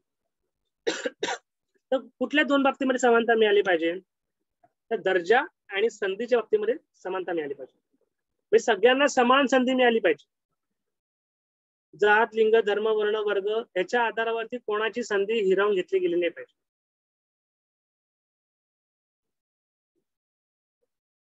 किंवा सगळ्यांना समान दर्जा मिळाला पाहिजे. परंतु आपण जेव्हा कुठल्या सरकारी समजा हॉस्पिटलला गेला, तर सरकारी कामकाजाच्या ठिकाणी गेला, तर कार्यालयात गेला, तर जो काही पिऊन जो आहे त्याच्याशी आपल्याला बोलणं कसं असतं, आणि जो काही अधिकारी वर्ग आहे त्याच्याशी आपलं बोलणं कसं असतं, आपण त्याच्या पदावरून त्याचा दर्जा ठरवतो आणि आपलं वागणं करतो. तर हे इथे अपेक्षित नाहीये. सगळ्यांना समान दर्जा दिला पाहिजे, सगळ्यांना समान प्रतिष्ठा दिली पाहिजे, हे आता अपेक्षित. महिला आहे म्हणून तिची संधी हिरावून घेता कामा नये. वेगळ्या धर्माचे आहेत म्हणून सोसायटीमध्ये त्यांना राहण्यासाठी बंदी घालता येणार नाही, कारण सगळ्यांना समान संधी आहे. तिथं हे नीट आपण समजून घ्यायला पाहिजे. आणि आपल्याकडे खूप अशा ठिकाणी घटना घडल्या की जिथे संध्या नाकारल्या गेल्या, दर्जा नाकारला गेला. म्हणजे शनी शिंगणापूरच्या ठिकाणी महिलेला त्या चबुतऱ्यावर जाण्याचा अधिकार नव्हता. महिलेला त्या उपासनाचा अधिकार आहे. त्या महिलांनी कोर्टामध्ये त्याला आव्हान केलं आणि कोर्टाने सांगितलं की महिला आहे म्हणून तिचा दर्जा कमी करता येणार नाही, महिला आहे म्हणून तिची संधी डावलता येणार नाही. तर जिथपर्यंत पुरुष जातात तिथपर्यंत महिला जाता आला पाहिजे, अशा प्रकारची व्यवस्था बंधन त्या शनी शिंगणापूरच्या न्यासावर, शनी शिंगणापूरच्या व्यवस्थापनावर टाकलं. हाजी अलीच्या बाबतीमध्ये तसंच झालं. किंवा शबरीमालाचे जे काही प्रकरण घडलेलं आहे त्यामध्ये पण इथे तसं झालं. महिला आहे म्हणून त्याला नाकारता येणार नाही, संधी हिरावून घेता येणार नाही. म्हणजे तुम्ही नीट पहा की जेव्हा तुम्ही संविधानाची मूल्य समजून घेत जाल, तर काही वेळेला दोन संविधानातली मूल्य एकमेकांना संघर्ष करताना दिसतील. म्हणजे ह्या तिन्ही ठिकाणी माझं उपासनेचं स्वातंत्र्य आणि समानतेचं स्वातंत्र्य हक्क, समानतेचं स्वातंत्र्य, समानतेचा अधिकार, हे दोन्ही संघर्ष करतात. हे दोन्ही संघर्ष करत असताना सरकारने कोणालाही असं म्हटलेलं नाही की तुम्ही उपासना करू नका. सरकार म्हणते की उपासनेच्या नावाखाली तुम्ही समानता नाकारू शकणार नाही, तुम्ही सगळ्यांची कोणाची संधी नाकारू शकणार नाही, तुम्ही कोणाला दर्जा हिणवू शकणार नाही. तर हे आपल्याला नीट समजून घ्यायला पाहिजे. त्यानंतर आहे बंधुता. न्याय, स्वतंत्र आणि समानता हे आपल्याला निश्चितपणे प्राप्त करून देणार आहे. हे आपल्याला मिळणार आहे अशी शाश्वती संविधान देतं. पण हे सगळं निश्चितपणे प्राप्त करून देण्यासाठी संविधान असं म्हणतं की नागरिकांनी तुम्ही बंधुतेने वागलं पाहिजे एकमेकांशी. आणि हा बंधुता म्हणजे फक्त बौद्धरूढ असल्याचा भाग नाहीये, किंवा फॅटर्निटी म्हणजे हा जरी पुरुषवाचक शब्द असला किंवा बंधुता हा जरी पुरुषवाचक शब्द असला, तर त्याच्यामधला भाव जो आहे की सगळ्यांनी एकमेकांशी मैत्री भावाने वागलं पाहिजे. बाबासाहेब रिडलसाहेब हिंदुइझम मध्ये असंच म्हणतात की फॅटर्निटीला जवळ जाणारा शब्द हा मैत्री भाव आहे. सगळ्यांनी एकमेकांशी मैत्री भावाने वागलं पाहिजे, सगळ्यांनी एकमेकांशी प्रेमाने वागलं पाहिजे, सगळ्यांनी एकमेकांशी करुणाने वागलं पाहिजे. आणि ही करुणा विचार म्हणून नाही यायला पाहिजे, ही करुणा भाव म्हणून यायला पाहिजे. ही जी काही मूल्य सगळी जी आहे ती विचार म्हणून डेव्हलप होताना ती भाव म्हणून यायला पाहिजे. स्वातंत्र्य हे विचार म्हणून येताना मी भाव, त्या स्वातंत्र्याच्या भावाने वागतोय का, हे खूप महत्वाचं आहे. बंधुतेबद्दल मला सगळी संकल्पना नीट कळली, बंधुता काय नक्की मला कळलं, बंधुतेने कसं वागायचं मला कळलं, बंधुतेवरती मी भाषण चांगलं देऊ शकतो. पण बंधुता माझ्या भाव म्हणून उत्पन्न होतोय का, करुणा माझ्या मनातून येते का? जर करुणा माझ्या मनातून येत नसेल तर त्याच्यावरती भाषण करून पण कसं यश आपल्याला येऊ शकणार नाही. त्यामुळे संविधानिक मूल्य ही भाव म्हणून रुजायला पाहिजे. मग ती व्यक्तीची प्रतिष्ठासाठी, मग ही जी बंधुता आहे त्या बंधुता कशासाठी महत्वाचं आहे, तर व्यक्तीची प्रतिष्ठा, राष्ट्राची एकता आणि एकात्मता जोपासण्यासाठी. संविधानातल्या उद्देशिकेतलं जर पूर्ण तुम्ही पाहिलात, एक शब्द पाहिलात, तर त्याची रचना देखील खूप महत्वाची आहे. म्हणजे भारत कसा घडवायचा ह्या संदर्भामध्ये सार्वभौम पहिलं आहे. न्यायाच्या बाबतीमध्ये सामाजिक न्याय पहिला आहे, सामाजिक न्याय अधिक गरजेचा आहे. किंवा इथे बंधुत्वाच्या बाबतीमध्ये व्यक्तीची प्रतिष्ठा पहिली, मग राष्ट्राची एकता आणि एकात्मता. म्हणजे व्यक्तीला अधिक महत्व दिलं गेलं आहे. म्हणजे तुम्ही परवाच्या सत्रामध्ये पण देखील पाहिलं गेलं की जेव्हा सावंत सरांनी देखील त्याचा दाखला दिला होता की नेहरू भारत एक खोजच्या ह्याच्यामध्ये एपिसोड मध्ये नेहरू काय सांगतायत की भारत माता म्हणजे नक्की काय, तर भारत माता हे त्या देशामध्ये राहणारे लोक, आणि तर ते जे लोक जर चांगले नसतील, ते लोक जर विकास त्यांच्या संध्या नाकारले जात असतील, तर लोकांना विषमतेचे बळी पडत असतील, तर तो खऱ्या अर्थाने विकास म्हटलं जाणार नाही.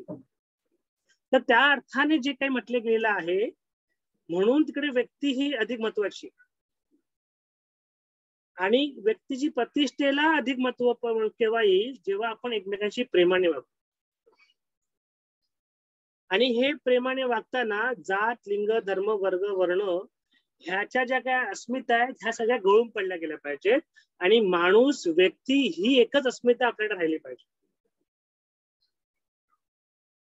सरकारी कर्मचाऱ्यामध्ये आपण एक काम करायला घेऊन गेलो, समजा आपल्या सातबारावरती नाव बदलून घ्यायचं, आणि तलाठी आपल्या नावावरनं कळतं तो कुठल्या जातीतला असू शकेल आणि समोरचा असू शकतो.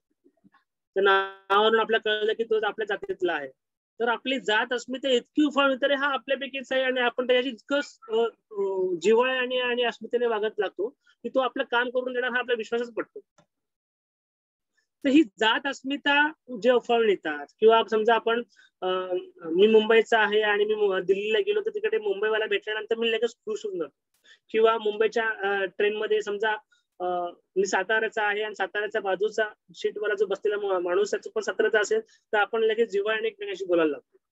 तर हे जे काही प्रादेशिक अस्मिता आहेत, त्या अस्मिता हळूहळू गळून पडून माणूस म्हणून मी सगळ्यांची जिव्हाळ्याने वागतोय का, माणूस म्हणून मी सगळ्यांनी आत्मीयतेने वागतोय का, माणूस म्हणून मी सगळ्यांनी प्रेमाने वागतोय का, हे खूप महत्वाचं. आणि हे जेव्हा वागायला लागू, तेव्हा खऱ्या अर्थाने प्रत्येक व्यक्तीला एक मोल मिळेल, तेव्हा खऱ्या अर्थाने सगळ्यांची प्रतिष्ठा जोपासली जाईल. हे जे काही मॉब लिंचिंगच्या घटना जेवढ्या काय घडतायत, कुठल्याही असू दे, जातीच्या आधारावर असू दे, धर्माच्या आधारावर असू दे, वर्गाच्या आधारावर असू दे, किंवा भाषा विशेषच्या आधारावरती असू दे, या सगळ्या घटनामागे एक मूळ कारण आहे की आपल्यातली आपापसातली असलेली जी करुणा आहे, प्रेम आहे, जे बंधुता आहे, ते बंधुता कमी होत चाललेली. बंधुता आणण्यासाठी कायदा करू शकत नाही. म्हणजे कायद्याने आपण असं म्हणू शकणार नाही की सगळ्यांनी एकमेकांनी प्रेमानेच वागलं पाहिजे, नाही तर तुम्हाला शिक्षा दिली जाईल. ती आतून यायला पाहिजे, ती भाव म्हणून यायला पाहिजे, आणि ती भाव म्हणून जर आली तर खऱ्या अर्थाने सगळ्यांना मोल प्राप्त होईल. आणि त्यामुळे जर सगळ्यांना प्रतिष्ठा प्राप्त झाली, सगळे एकमेकांशी बंधुभावाने वागायला लागले, तर राष्ट्राची एकता नांदू शकेल, राष्ट्र पूर्ण एक म्हणून दिसू शकेल, राष्ट्राची एकात्मता नांदेल. आता एकता आणि एकात्मतामध्ये फरक काय? एकता म्हणजे एकत्र येतील, आणि एकात्मता म्हणजे त्यातले जे काही भेद आहे ते भेद निघून एक जीव होते. म्हणजे सगळेच जण, जे काही 130 करोड लोक आहेत, ते 130 लोक एकात्म होणं म्हणजे 130 लोकांमध्ये एकच आत्मा आहे. जरी आपण आत्माला मानून नसू तरी आपण समजून गेलं तर समजून घेऊ, त्या 130 लोकांमध्ये एकच जीव आहे, 130 लोकांमध्ये एकच आत्मा आहे, अशी भावना असणं म्हणजे एकात्मता असतं. सगळेजण मनाने आपण सगळेजण एक झालो पाहिजे, पण तसे होत नाही. रस्त्यावरून जाताना समोरून पांढरी टोपी असेल, पांढरा झब्बा असेल, दाढी वाढवलेली असेल, आणि तो समोरून येताना दिसत असेल, तर आपण रस्त्याची कडा बदलतो, आपण दुसरीकडे जातो.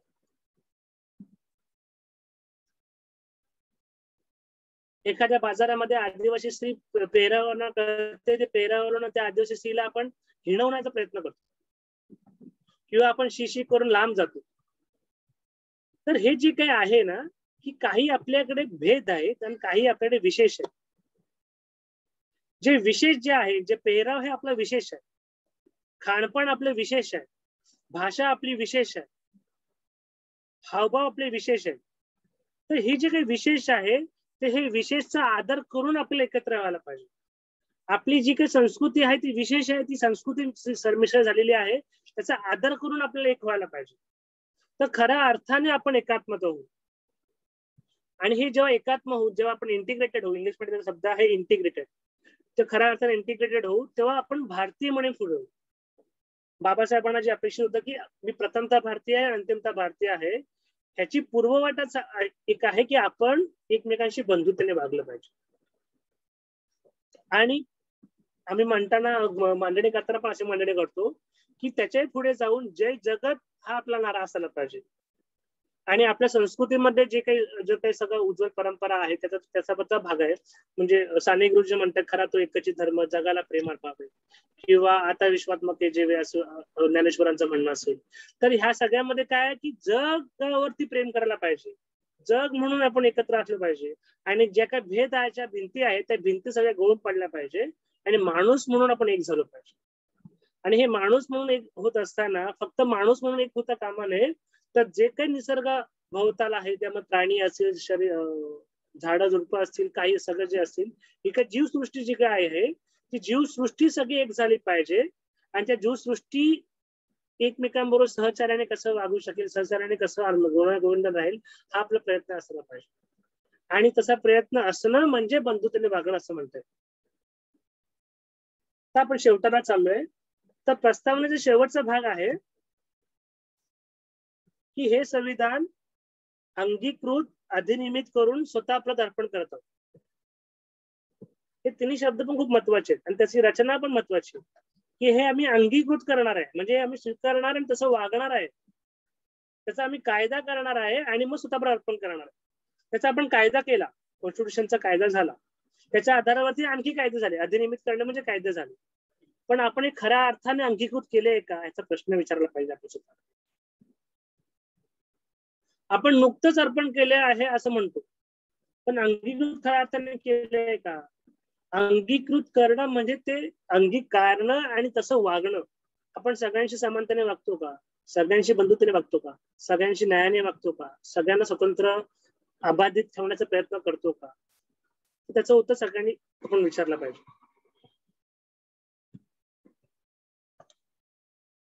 हे जे काही संविधान सभेत झालं ते संविधान सभेत पूर्ण झालं 26 नोव्हेंबर 1949 रोजी.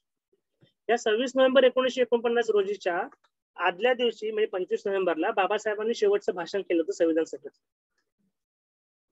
त्या भाषणामध्ये बाबासाहेबांनी संविधानाच्या समोर आव्हान काय आहेत हे इशारे दिले होते, भारतीय लोकशाही समोरच्या आव्हानाचे इशारे दिले होते. तर त्यातला काही भाग मी ते तुमच्या समोर ठेवलेला आहे, कारण तो काही भाग आताची जी काही राजकीय व्यवस्था आहे त्या राजकीय व्यवस्थेला तंतोतंत लागू आहे म्हणून तो तुमच्या समोर ठेवतो. बाबासाहेब म्हणतात त्या भाषणामध्ये की लोकांनी आपले स्वातंत्र्य कितीही मोठा माणूस असला तरी त्याच्या चरणी अर्पण करता कामा नये. तसेच त्याच्यावर इतका देखील विश्वास ठेवू नये की जेणेकरून त्याला प्राप्त अधिकाराचा तो लोकांच्या संसार उद्ध्वस्त करण्यासाठी प्रयोग करेल. आता काय होतं ते बघा. लोकांच्या ज्या काही सहकारी संस्था ज्या आहेत त्या संस्था विकल्या जातात, त्या उद्ध्वस्त केल्या जातात. आणि हे का उद्ध्वस्त होतंय? कारण आपल्याकडे आपण आपलं स्वतंत्र लोकांच्या चरणी अर्पण करतोय, आपल्याकडे भक्तगिरी प्रमाण वाढलंय. आणि हे फक्त एका व्यक्तीचं वाढलेलं नाही, सगळ्या व्यक्तीमध्ये, सगळ्या धर्माच्या बाबतीमध्ये, सगळ्या विचारांच्या बाबतीमध्ये, सगळ्या लोकांच्या बाबतीमध्ये भक्तिगिरीचं प्रमाण वाढलेलं. आपण चिकित्सा करण्याचाच अधिकार एकमेकांचा हरवून घेतलेला आहे, हिरावून घेतलेला आहे.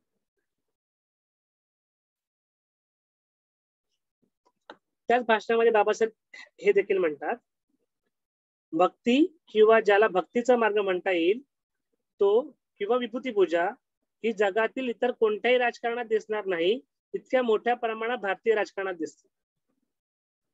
धर्मातील भक्ती हा आत्म्याचा मुक्तीचा मार्ग असू शकेल, परंतु राजकारणातील भक्ती किंवा व्यक्तिपूजा ही अधपतन किंवा अंतमता हुकुमशाही नेण्याकडे हमखास मार्ग ठरतो. आता जे काही चालू आहे ते हुकुमशाहीकडे नेणारं आहे की नाही आहे याच्यावर आपण विचार करायला पाहिजे. आताची राजकारणातली जी काही भक्तीकडे जाणारा समाज जो आहे तो दुसऱ्यावरती टीका करणं सहन करू शकतोय का? का कुठल्या पक्षावरती पक्षाच्या नेत्यावरती टीका केलं म्हणून दुसऱ्याने त्याच्यावरती काळं फासलं किंवा त्याला मारहाण केलं, हे प्रकार आपल्याला रोज राशी करतायत. मग ही राजकारणातली भक्ती नाही तर दुसरं काय आहे? आणि ही सगळी भक्ती पुढे जाऊन अधपतनाकडे जाणार आहे, पुढे जाऊन हुकुमशाहीकडे जाणार आहे, ह्याचे आपल्याला स्पष्ट असे इंडिकेशन दिसायला लागलेले आहेत. बाबासाहेब हे महत्वाचं म्हणतात त्याच भाषणामध्ये की स्वातंत्र्य, समता आणि बंधुता. समता म्हणजे काय? न्याय आणि समानता ह्याचं मिक्सचर. म्हणजे न्यायाच्या आधारावर असलेली समानता म्हणजे समता असं म्हणतात. स्वातंत्र्य, समता आणि बंधुता ह्या तत्वांचा तळीत स्वतंत्र अंगे म्हणून विचार करता येणार नाही. म्हणजे हे जे काही तीन गोष्टी आहेत, तीन मूल्य आहेत, याला स्वतंत्र विचार करता येणार नाही. तर ह्या त्रिहींचा एक संघ म्हणून विचार करायला पाहिजे. म्हणजे संविधानाच्या उद्देशिकेतले प्रत्येक शब्द जो काय आहे हा प्रत्येक शब्द मोत्याचा हार आहे आणि तो हारातला एक मोती काढला तर सगळे मोती विखुरतील. तशा प्रकारची आपली संविधानाची ही उद्देशिका आहे. म्हणजे जोपर्यंत तो हार सगळा एकत्र आहे तोपर्यंत त्या हाराला दिसण्याला महत्व आहे, त्या हाराला महत्व. त्यातलं एक तरी मोती काढला तर सगळे मोती विखरतील. अशा प्रकारची रचना संविधान कर्त्यांनी आपल्या उद्देशिकेची केली. तर बाबासाहेबांनी जो काय हा आपल्या समोर 25 नोव्हेंबर 1949 रोजी जो काय आव्हान उभं केलं होतं, आव्हान सांगितलेलं जे आहे ते आताही आताच्या राजकीय परिस्थितीला तंतोतंत लागू आहे. त्याचा आपण विचार करायला पाहिजे आणि त्याच्या विरोधात संविधानाच्या मूल्यांच्या विरोधात जे काही घटना घडतायत त्याच्या विरोधात आपल्याला भूमिका घ्यायला पाहिजे. आणि आम्ही सतत आव्हान करत असतो की जितकं तुम्हाला उद्देशिका समजलेली आहे, जितकं तुम्हाला जे काही कळलेलं आहे तेवढं तुम्हाला किमान 2 जणांना समजून सांगण्याचा प्रयत्न करा. आपल्या परिवारामध्ये सांगण्याचा प्रयत्न करा, आपल्या घरच्यांना सांगण्याचा प्रयत्न करा, सोसायटीमध्ये आजूबाजूला मित्रांना सांगण्याचा प्रयत्न करा. आणि सांगून झाल्यानंतर जो काही अनुभव आहे तो अनुभव गटावर टाका. त्यातून जे काही प्रश्न तयार झालेले असतील, त्यातून जे काही भ्रम तयार झाले असतील, त्यातून जे काही अडचणी आल्या असतील त्या अडचणीवर आपण गटावरती चर्चा करू. वैयक्तिकरित्या तुम्ही सावंत सरांना फोन करू शकता, मला फोन करू शकता किंवा भारतीताईंना फोन करू शकता. जे काही वक्ते आपल्याकडे आता येतील त्या सगळ्या वक्त्यांना तुम्ही फोन करू शकता. परंतु आपण जे काही आपल्याला पोचलेलं आहे ते आपल्याला पोचलेलं जे काय आहे ते लोकांपर्यंत पोहोचवायला पाहिजे. बाबासाहेब म्हणतात की विचारही मर्त्य असतात जर त्याची जोपासना केली गेली नाही तर. संविधानाचा विचार किती महान असला तरी आपण जोपासना केली नाही तर तेही देखील एका ठराविक काळानंतर मृत्यू पडतो, तेही संपतील.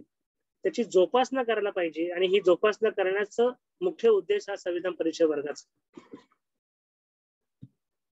इतकं बोलून मी ते थांबतो. तुम्ही सगळ्यांनी खूप मन लावून ऐकलात म्हणून खूप खूप धन्यवाद. काही लोकांना तुम्हाला काही विचार पटले नसतील तरी तुम्ही ते विचार आता माईक अनम्यूट करून मांडू शकता, चॅट बॉक्स मध्ये टाकू शकता किंवा आपल्या गटावर टाकू शकता. तुम्हाला काही आणखी ऍड करायचं असेल ते ऍड देखील तुम्ही चॅट बॉक्स वर टाकू शकता. तुम्हाला काही प्रश्न असतील, काही समजून घ्यायचं असेल आणखी तरी देखील तुम्ही चॅट बॉक्स ऍड करू शकता, चॅट बॉक्स वर टाकू शकता. आता आपण हे अर्धा तास आहे आपल्याकडे अजून, तर अर्धा तास आपण हे जे गट हा जो काही संविधान परिचय वर्गाचं 4थं सत्र जे आहे ते आपण खुलं करूया. काही प्रश्न असतील, काही असतील तर तुम्ही नंतर विचारू शकता. धन्यवाद.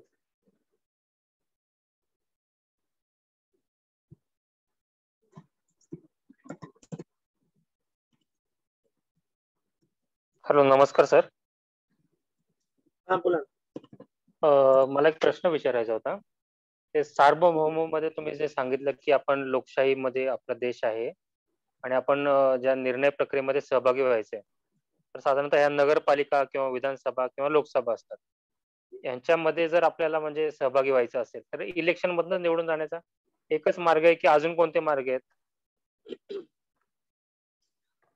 खूप सारे मार्ग आहेत. आमचं आणखी एक सत्र होतं सिविक टूल किट्स किंवा सिव्हिक ऍक्शन म्हणून, की उदाहरणार्थ म्हणजे कॉर्पोरेशन मध्ये समजा आता हे बनवायचं, डीपी प्लॅन चेंज करायचं, तर डीपी प्लॅन चेंज करताना नागरिकांच्या निविदा मागवतात. तर ह्या निविदामध्ये निविदा आपण देणं हा आपल्या त्या निर्णय प्रक्रियेमध्ये आपला आपण सहभाग नोंदवणं असेल, किंवा खूप वेळेला कॉर्पोरेशन स्थानिक स्वराज्य संस्थेमध्ये वेगवेगळ्या संस्थानिकाच्या प्रतिनिधी वेगवेगळ्या कमिटीवरती असतात. मग ते का निवडून गेलेले नसतात, म्हणजे राजकीय निवड पद्धतीने निवडून गेलेले असतात, तर त्या वेगवेगळ्या कमिट्या असतात, त्या कमिट्यामध्ये निवडून गेलेले असतात, तर त्या कमिट्यामध्ये सहभाग होणं.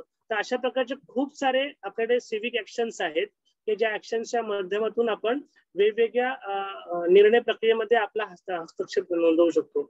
किंवा एखादं साधं निवेदन देणं, समजा एखादा निर्णय सरकारने घेतलेला असेल, तो निर्णय आपल्याला पटलेला नसेल, तर तो निर्णय ज्या मंत्रालयाने घेतलेला आहे त्या मंत्रालयाच्याकडे आपलं त्या निर्णयाच्या विरोधातलं मत नोंदवणं हा देखील एक प्रकारचा हस्तक्षेप आहे, की जो हस्तक्षेप पुढे मागे जाऊन नोंदवला जाऊ शकतो आणि त्याच्या आधारावरती एक वेगळं राजकारण पुढे घडू शकतं. तर ह्या प्रकारच्या वेगवेगळ्या टेक्निक ज्या आहेत त्या आपल्याला अधिक वापरायला पाहिजेत. वोटिंग केलं आणि आपली जबाबदारी संपली असं करून चालणार नाही. अधिक क्रियाशील राजकारण कसं घडेल आणि त्या राजकारणासाठी पक्षीच राजकारण घडायला पाहिजे अशातला काही भाग नाही.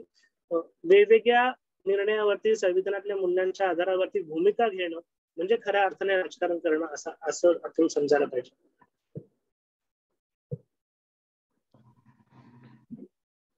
नाही पण सर, आता ह्या कमिट्या मुवमेंटमध्ये आता सामान्य माणसाला तर जाता पण येत नाही, आणि निवेदन द्यायचं म्हटलं तसे निवेदन घेऊन ती फक्त केराच्या टोपलीपर्यंत किंवा तिथे धुळकात पडलेले असतात. तर प्रॅक्टिकली काय म्हणजे असं ऍक्शन काय घेता येते का, किंवा त्या निवेदनांवरती आपल्याला काही पुन्हा काय झालं काय नाही झालं ते कळत नाही, किंवा ते कळण्याचे काही मार्ग आहेत का म्हणजे?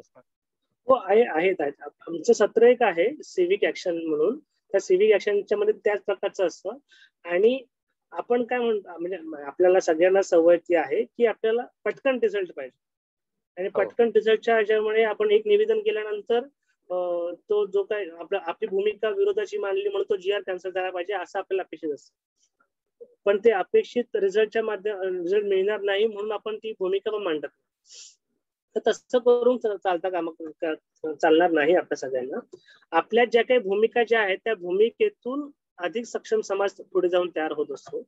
आणि हे जे काही वेगवेगळ्या प्रकारचे इंटरव्हेन्शन जे आहेत त्या इंटरव्हेन्शनला सतत प्रयत्न करायला पाहिजे. म्हणजे गाव स्तरावरती वेगवेगळ्या स्तराच्या इतक्या कमिट्या आहे, 9 का 12 स्तराच्या कमिट्या आहेत. त्या कमिट्यावरती सामान्य माणसंच, गावातला सामान्य माणूसच त्यावर असतो. आपण तिकडे जाण्यासाठीचे मार्ग आपल्याला अधिक माहिती नसतात, तिकडे जाण्यासाठीचा आपण संघर्ष करायला तयार नसतो. आणि त्यामुळे एक समजून घ्यायला पाहिजे की कुठलीही गोष्ट संघर्षाशिवाय, कुठलीही गोष्ट मेहनत केल्याशिवाय सहजपणे उपलब्ध होणार नाही. म्हणजे एखाद्या गोष्टीसाठी आपण कोर्टामध्ये गेलो तरी कोर्टामध्ये गेल्या लगेच नाही आपल्याला मिळणार नाही. ती प्रक्रिया आहे, ती प्रक्रिया फॉलो करावी लागते. आणि ती प्रक्रिया करत असताना आपल्याला तो संघर्ष द्यावा लागेल, त्यानंतरच खऱ्या अर्थाने त्याचा रिझल्ट, पॉझिटिव्ह रिझल्ट येईल. पण तो रिझल्टच लगेच येत नाही म्हणून आम्ही करणारच नाही अशा प्रकारच्या भूमिकेतून आपण अधिक नागरिकतेच्या दिशेने, पाठच्या दिशेने आपण पावलं टाकतो आहोत असं ते होईल. त्यामुळे जितकं इंटरव्हेन्शन करता येतील, जितक्या भूमिका घेता येतील तितका फरक पडू शकतो. धन्यवाद सर.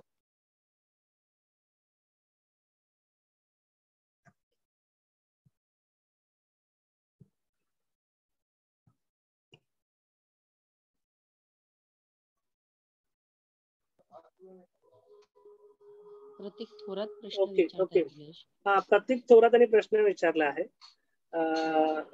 धर्मनिरपेक्ष आणि समाजवाद हे शब्द सुरुवातीला का टाकले गेले नाहीत? इंदिरा गांधीच्या काळात ते टाकण्याची गरज का पडली? धर्मनिरपेक्ष आणि समाजवाद ह्या शब्दाच्या संदर्भामध्ये स्वातंत्र्याच्या चळवळीमध्येच आपण आपला भारत हा धर्मनिरपेक्ष असेल आणि तो समाजवादी असेल आपण असं निश्चितच केलं होतं. आपल्याकडच्या ज्या काही मूलभूत अधिकाराच्या तरतुदी ज्या काही आहेत त्या तरतुदी धर्मनिरपेक्षाच्या आधारावरतीच आहे. किंवा डिरेक्टिव्ह प्रिन्सिपल जे आहे ते डिरेक्टिव्ह प्रिन्सिपल हा समाजवादाच्या वरती आधारित असलेला आहे. डिरेक्टिव्ह प्रिन्सिपल मधल्या ज्या काही तरतुदी आहेत त्या अधिकतम तरतुदी या समाजवादामध्ये. इंदिरा गांधीच्या काळामध्ये जे मी मगाशी सांगितलं, आधी पण सांगितलं गेलं की संविधानातलं आतलं जे काय आहे ते आतलं अधिक स्पष्ट करण्यासाठी फक्त प्रियांबल मध्ये टाकलं गेलं. ते प्रियांबल मध्ये टाकलं गेलं नसतं म्हणजे आपला भारत धर्मनिरपेक्ष नसता का? तर तो असताच. कारण आर्टिकल 14, 15 मूलभूत अधिकारामधले बहुतेक सारे आर्टिकल जे काय आहेत ते धर्मनिरपेक्षतेच्या आधारावरतीच आहेत. किंवा समाजवाद आपला भारत नसता का जर टाकलं नसतं, तर समाजवाद भारत आपला असताच. कारण आपल्या जे काही नीती निर्देशक तत्व जे आहेत ती समाजवाद ह्या संकल्पनेच्या आधारावरतीच आहेत. इथे एक नीट समजून घ्यायला पाहिजे की इंदिरा गांधींनी टाकल्यानंतर त्यानंतर इंदिरा गांधींच्या विरोधात असलेलं सरकार आलं आणि त्यांनी 42व्या घटना दुरुस्तीनुसार हे शब्द आले, धर्मनिरपेक्ष आणि समाजवाद. ते इंदिरा गांधीच्या नंतरचं सरकार जे काय आलं त्यांनी 44वी घटना दुरुस्ती करून जे काही तरतुदी मान्य नव्हत्या 42व्या घटना दुरुस्तीच्या त्या सगळ्या खारिज केल्या. पण त्यांनी ही जी तरतूद जी आहे प्रियांबल मधली आणि मूलभूत कर्तव्याची जी तरतूद आहे ती तरतूद त्यांनी अबाधित ठेवली आणि ही अजूनपर्यंत अबाधित आहे. कारण त्याने एक वेगळं काही गोष्ट केलेली नाही, पण ते अधिक स्पष्ट केलेलं आहे. आणि संविधानामध्ये पुढे जाणाऱ्या ज्या काही तरतुदी आहेत त्या तरतुदीला नागरिकांनी आणि राजकारण्यांनी त्याचं स्वागत केलेलं आहे. म्हणजे जगण्याच्या अधिकारामध्ये अमेंडमेंट होऊन शिक्षणाचा अधिकार जगण्याच्या अधिकाराला सब कलम म्हणून आलं, सब आर्टिकल म्हणून आलं. आता जगण्याच्या अधिकारामध्ये शिक्षणाचा अधिकार आल्याने जगण्याचा अधिकार कमी झालेला नाही, त्यामुळे ते अधिक स्पष्ट झालेलं आहे किंवा अधिक ते वाढलेलं आहे. त्यामुळे समाजवाद धर्मनिरपेक्ष शब्द येऊन त्याचं मदतच झालेली आहे आणि त्या निमित्ताने किमान आता संविधानावरती प्रस्तावनेवर बोलताना अधिक विस्तृतपणे आपण धर्मनिरपेक्षावर बोलता येते, अधिक विस्तृतपणे समाजवादावर बोलता येते. दुसरा जो प्रश्न आहे की मुस्लिम महिलांना आजही मशिदीमध्ये प्रवेश नाही, हे त्यांच्या मूलभूत हक्कांचं उल्लंघन आहे का? हो आहे, पण सगळ्याच ठिकाणी असं नाही आहे. काही मशिदीमध्ये मुस्लिम महिलांना देखील प्रवेश आहे. आमचा एक मित्र आहे वर्ध्यातला आकाश पवार म्हणून, तो कदाचित जॉईन होणार होता आज. तो त्याच्याकडच्या 2-3 मशिदीमध्ये मुस्लिम महिलांना देखील मशिदीमध्ये प्रवेश मिळतो आणि त्या विरोधात देखील मुस्लिम महिलांनी आवाज उठवला पाहिजे. त्यांच्याबरोबर इतर महिलांनी, इतर समुदायाने, इतर व्यक्तींनी उभं राहायला पाहिजे आणि तो एक आवाज उठवून त्यांना देखील न्यायाच्या प्रतिष्ठेसाठी आपण प्रयत्न करायला पाहिजे.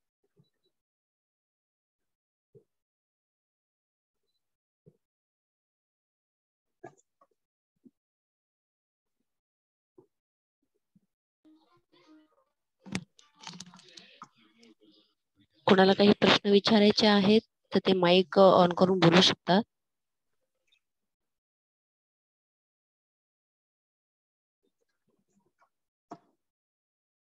काही अभिप्राय असतील किंवा काही तुम्हाला अधिक माहिती सांगायची असेल किंवा एखादा मुद्दा पटला नसेल तरी तुम्ही नक्की माईक अनम्यूट करून बोलू शकता, संवाद साधू शकता. मी डॉक्टर चेतन चौधरी बोलतो. हा सर. सर, आपण ज्या वेळेला ही व्यक्तिनिष्ठा म्हणजे आपण म्हणतो की कायद्याचं राज्य असलं पाहिजे, हा मुद्दा ज्या वेळेला आपण एक्सप्लेन करत असतो त्यावेळेला आपल्या संविधानावरती आतापर्यंत झालेला सर्वात मोठा जो आघात आहे, या आपले जे काय आता 75 वर्ष आपलं पूर्ण झालं, तर तो जी इमर्जन्सी होती म्हणजे आपण त्याला आणीबाणी म्हणतो, आणीबाणी होती आणि आणीबाणीची ती परिस्थिती जी आहे म्हणजे आपण आता सध्या सांगताना सांगतो की आताचं जे शासन आहे ते त्याकडे चाललं आहे, हुकुमशाहीकडे चाललं आहे. तसंच ते कसं गेलं होतं हे सांगत असताना 1971चं युद्ध झालं. युद्धामध्ये आपण बांगलादेशची म्हणजे पाकिस्तानची फाळणी केली. बांगलादेशचं युद्ध आपण जिंकण्याकरता त्यांना मदत केली. त्यामुळे इंदिरा गांधी या अतिशय परमोच्च अशा लोकप्रियतेवरती होत्या. त्यानंतर त्यांनी इलेक्शन जिंकलं. इलेक्शन जिंकल्याच्या नंतर मग त्यांनी इमर्जन्सी लागू केली. तर हा जो इमर्जन्सी लागू करणं जे आहे हे आपल्या संविधानावरती सर्वात मोठा हा व्यक्ती आपण ज्यावेळेला सांगतो की देअर शुड बी राज्य हे राज्य कोणाचं असलं पाहिजे, कायद्याचं राज्य असलं पाहिजे. व्यक्तीवरती आपण व्यक्तिपूजा जी आहे आपल्या संपूर्ण समाजामध्ये किंवा राजकीय प्रवासामध्ये ती आपण खूप कमी केली पाहिजे. आणि याचं उत्कृष्ट उदाहरण ते आहे. कुठलं? भूतकाळातलं. भविष्य काळातलं अजून आपल्याला आपण बघूया होत आहे की नाही. नक्की नक्की सर, बरोबर.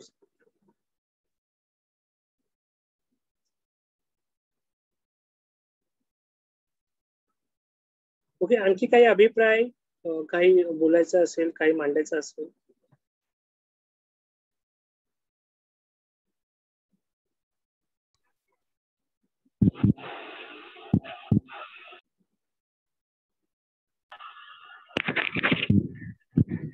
हॅलो, हा बोला, तुमचं नाव सांगा आणि बोला. माझं नाव चंद्रकांत अवघडे. माझं मगाशी तुम्ही जे मतदानाच्या संदर्भात म्हणालात ना की लोक म्हणजे गैरप्रकाराने हे केलं जातं, निवडणुका दरम्यान लोक मत विकतात. हा, तर या संदर्भात आपण काय करू शकतो? आणि लोक मत विकतात हा एक भाग झाला, परंतु निवडणूक आयोग आचारसंहितेमध्ये असं म्हणतं की मतदारांना प्रभावित करण्यासाठी गैरमार्गाचा अवलंब करू नये, आमिष दाखवू नये, त्यांच्यावर कोणताही दबाव किंवा प्रभाव टाकू नये. मग हे वेगवेगळे जे काही रॅलीज काढतात किंवा खूप लोकांचा झुंडच्या झुंड घेऊन फिरतात वस्त्यांमध्ये, लोकांच्या ठिकाणी, तर तो प्रभावाचा भाग नाही का? आणि मग निवडणुकीला उभा राहिलेला एखादा सामान्य उमेदवार असेल तर तो 10-12 लोक घेईल आणि हे पैसे देऊन शेकडो लोक एका वेळी रॅली काढतात. मग ती सायकल रॅली असेल, मोटर रॅली, तर ह्याच्यावर म्हणजे काय होऊ शकत नाही का भविष्यामध्ये?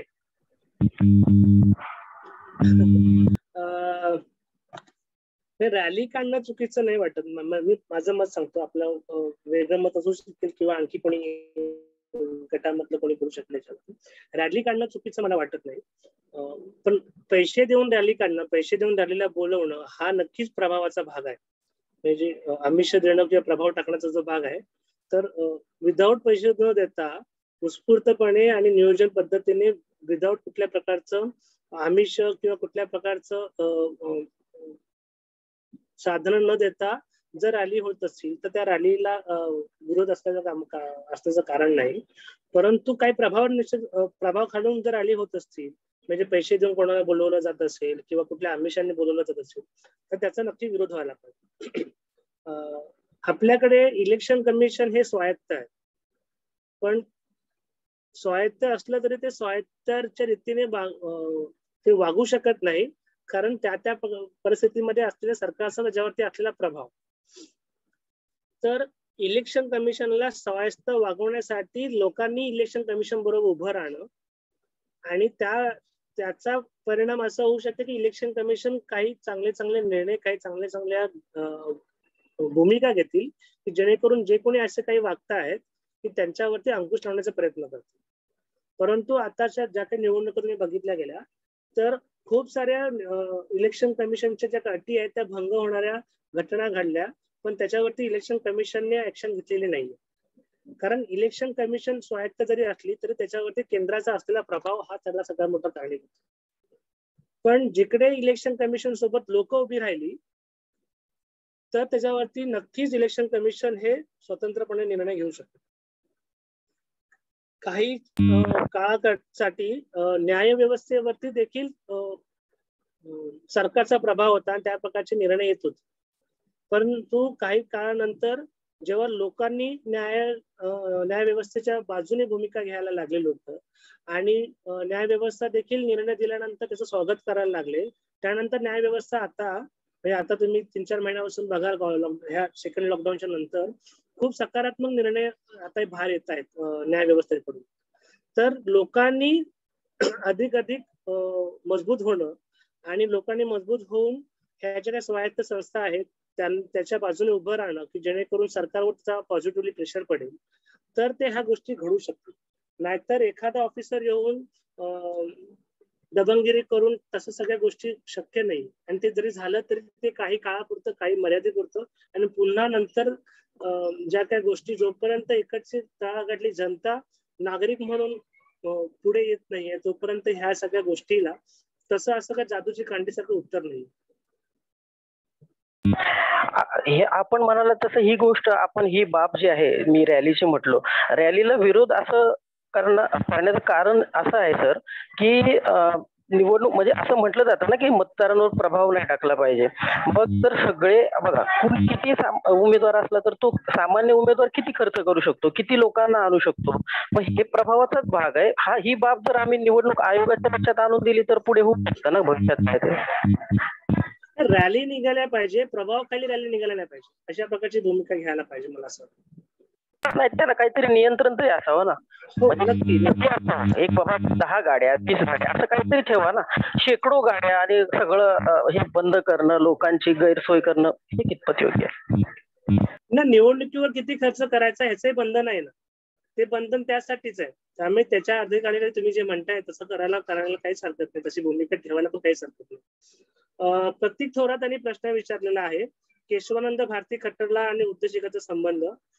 केशवानंद भारती खटल्याच्या बाबतीमध्ये आपलं संविधानावरती प्रभाव टाकणारे केसेस या संदर्भामध्ये आपलं वेगळं सत्र आहे. त्या वेगळ्या सत्रामध्ये केशवानंद भारती केस आपण अधिक विस्तृताने बोलू.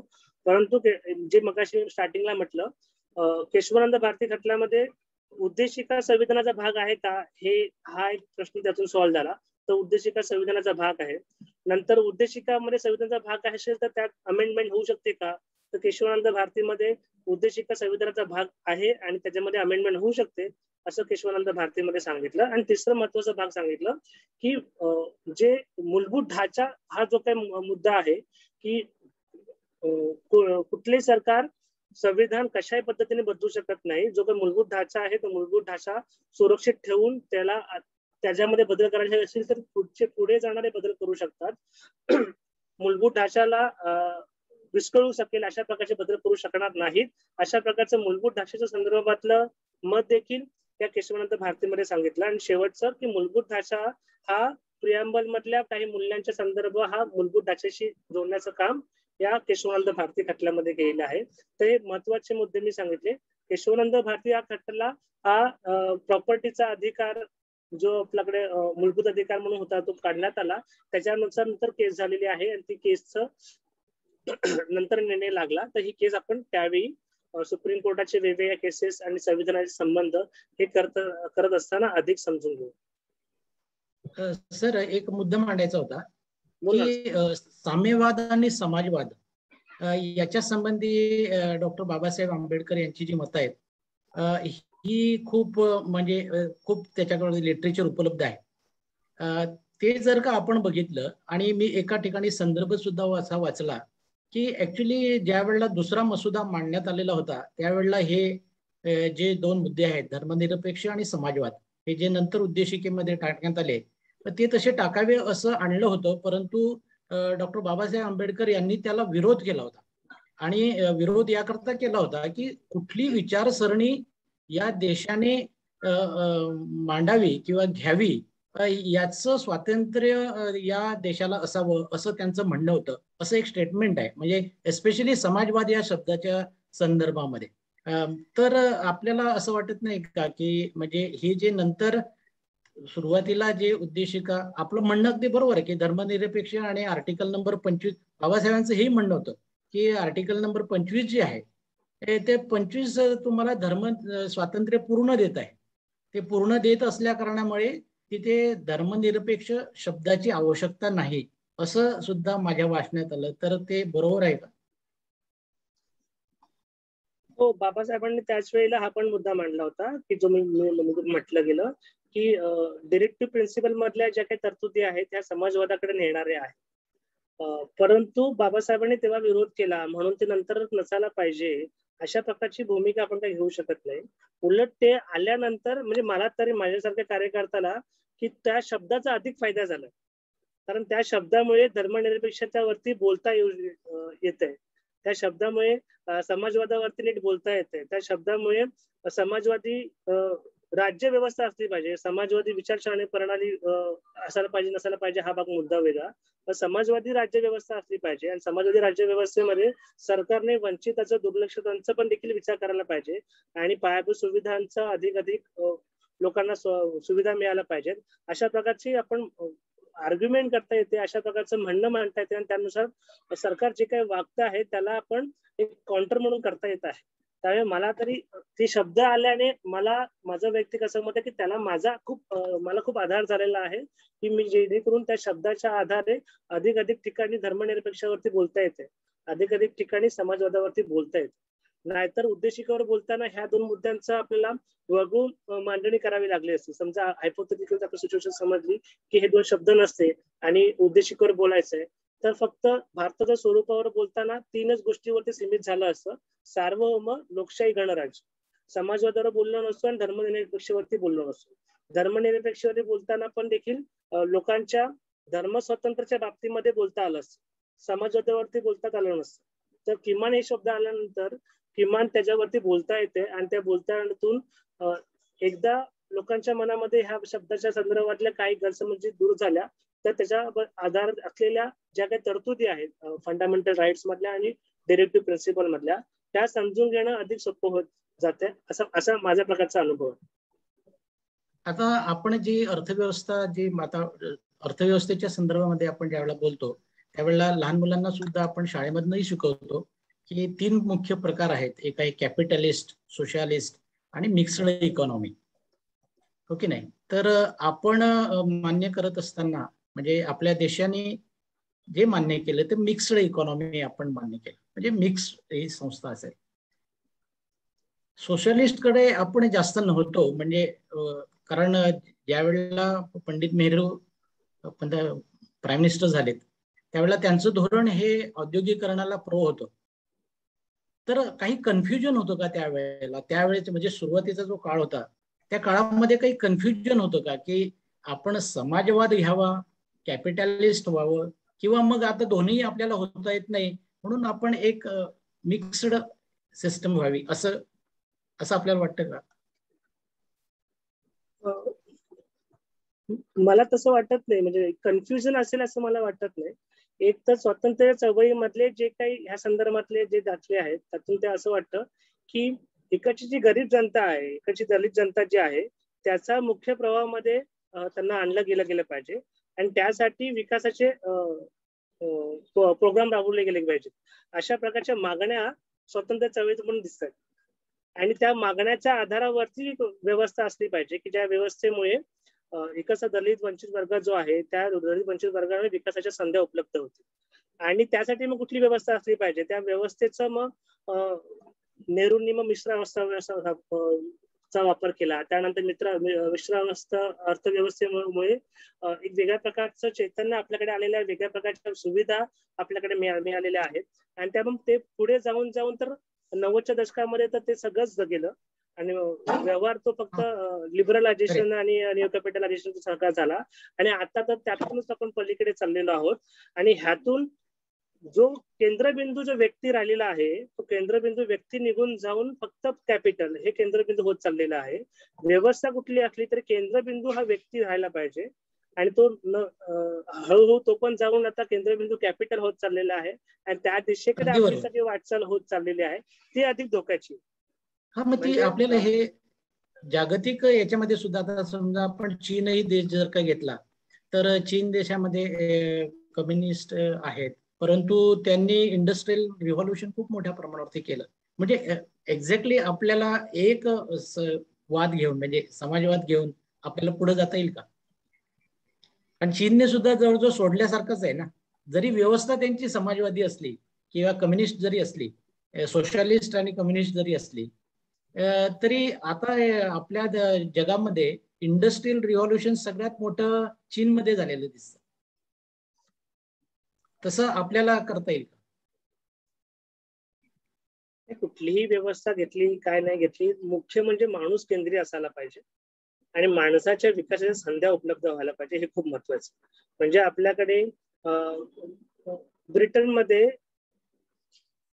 कॅपिटलिझम आहे पण कोरोनाच्या काळामध्ये ज्या प्रकारच्या व्यवस्था केलेल्या आहेत, आरोग्याच्या व्यवस्था पुरवलेल्या आहेत त्या माणूस केंद्रीय आहेत. म्हणजे माणसाचं हित लक्षात घेऊन त्या व्यवस्था तयार व्हायला पाहिजेत, हे अधिक महत्वाचं ठरायला पाहिजे. आणि आपल्या संविधानाचा सगळा केंद्र हा माणूस राहिलेला आहे, व्यक्ती राहिलेला आहे आणि तो व्यक्ती म्हणून केंद्र असताना त्याचंच भलं झालं पाहिजे आणि त्याचा माणूसपणाचा विकास अधिक व्हायला पाहिजे, हे आपण अधिक विचारात घ्यायला पाहिजे. मग कुठली व्यवस्था असायला पाहिजे नाही असायला पाहिजे ते विचारायचे कांगोरे आपण मांडत राहू, पण त्याचा माणसाचा विकास व्हायला पाहिजे. आणि मग ती व्यवस्था कुठली असो, आपण चर्चा ह्या करत राहू, त्याचा काही हरकत नाही. आपण किंवा गटावरती बोलू, माझा नंबर आहे गटावरती, आपण त्या व्यवस्थित बोलत राहू. पण आजचा जो उद्देशिका जो विषय आहे त्या संदर्भामध्ये अधिक कोणाला काही बोलायचं आहे का, काही प्रश्न आहे का, काही मांडायचं आहे का? नसेल तर आपण थोडस समारोपाकडे जाऊया. एक देवा शिंदे यांचा फक्त एक त्यांनी प्रश्न विचारला होता की राज्यघटनेमध्ये आतापर्यंत विविध घटना दुरुस्त्या करून बदल करण्यात आले आहेत, तर त्याप्रमाणे उद्देशिकेत बदल होऊ शकतो का, करता येतो का, बदलता येते का? हो, उद्देशिकेमध्ये बदल होऊ शकतो आणि तो बदल 42व्या घटना दुरुस्तीनुसार झालेला आहे, ज्याचं मी आता मांडलं की धर्मनिरपेक्ष समाजवाद आणि खाली एकात्मता शब्द आला. आणि केशवानंद भारतीच्या केसमध्ये उद्देशिका ही संविधानाचा भाग आहे, त्यामुळे संविधानाचा भाग असल्यामुळे त्याच्यामध्ये देखील बदल होऊ शकतो, अशा प्रकारचं मत सुप्रीम कोर्टाने केशवानंद भारतीमध्ये मांडलेलं आहे.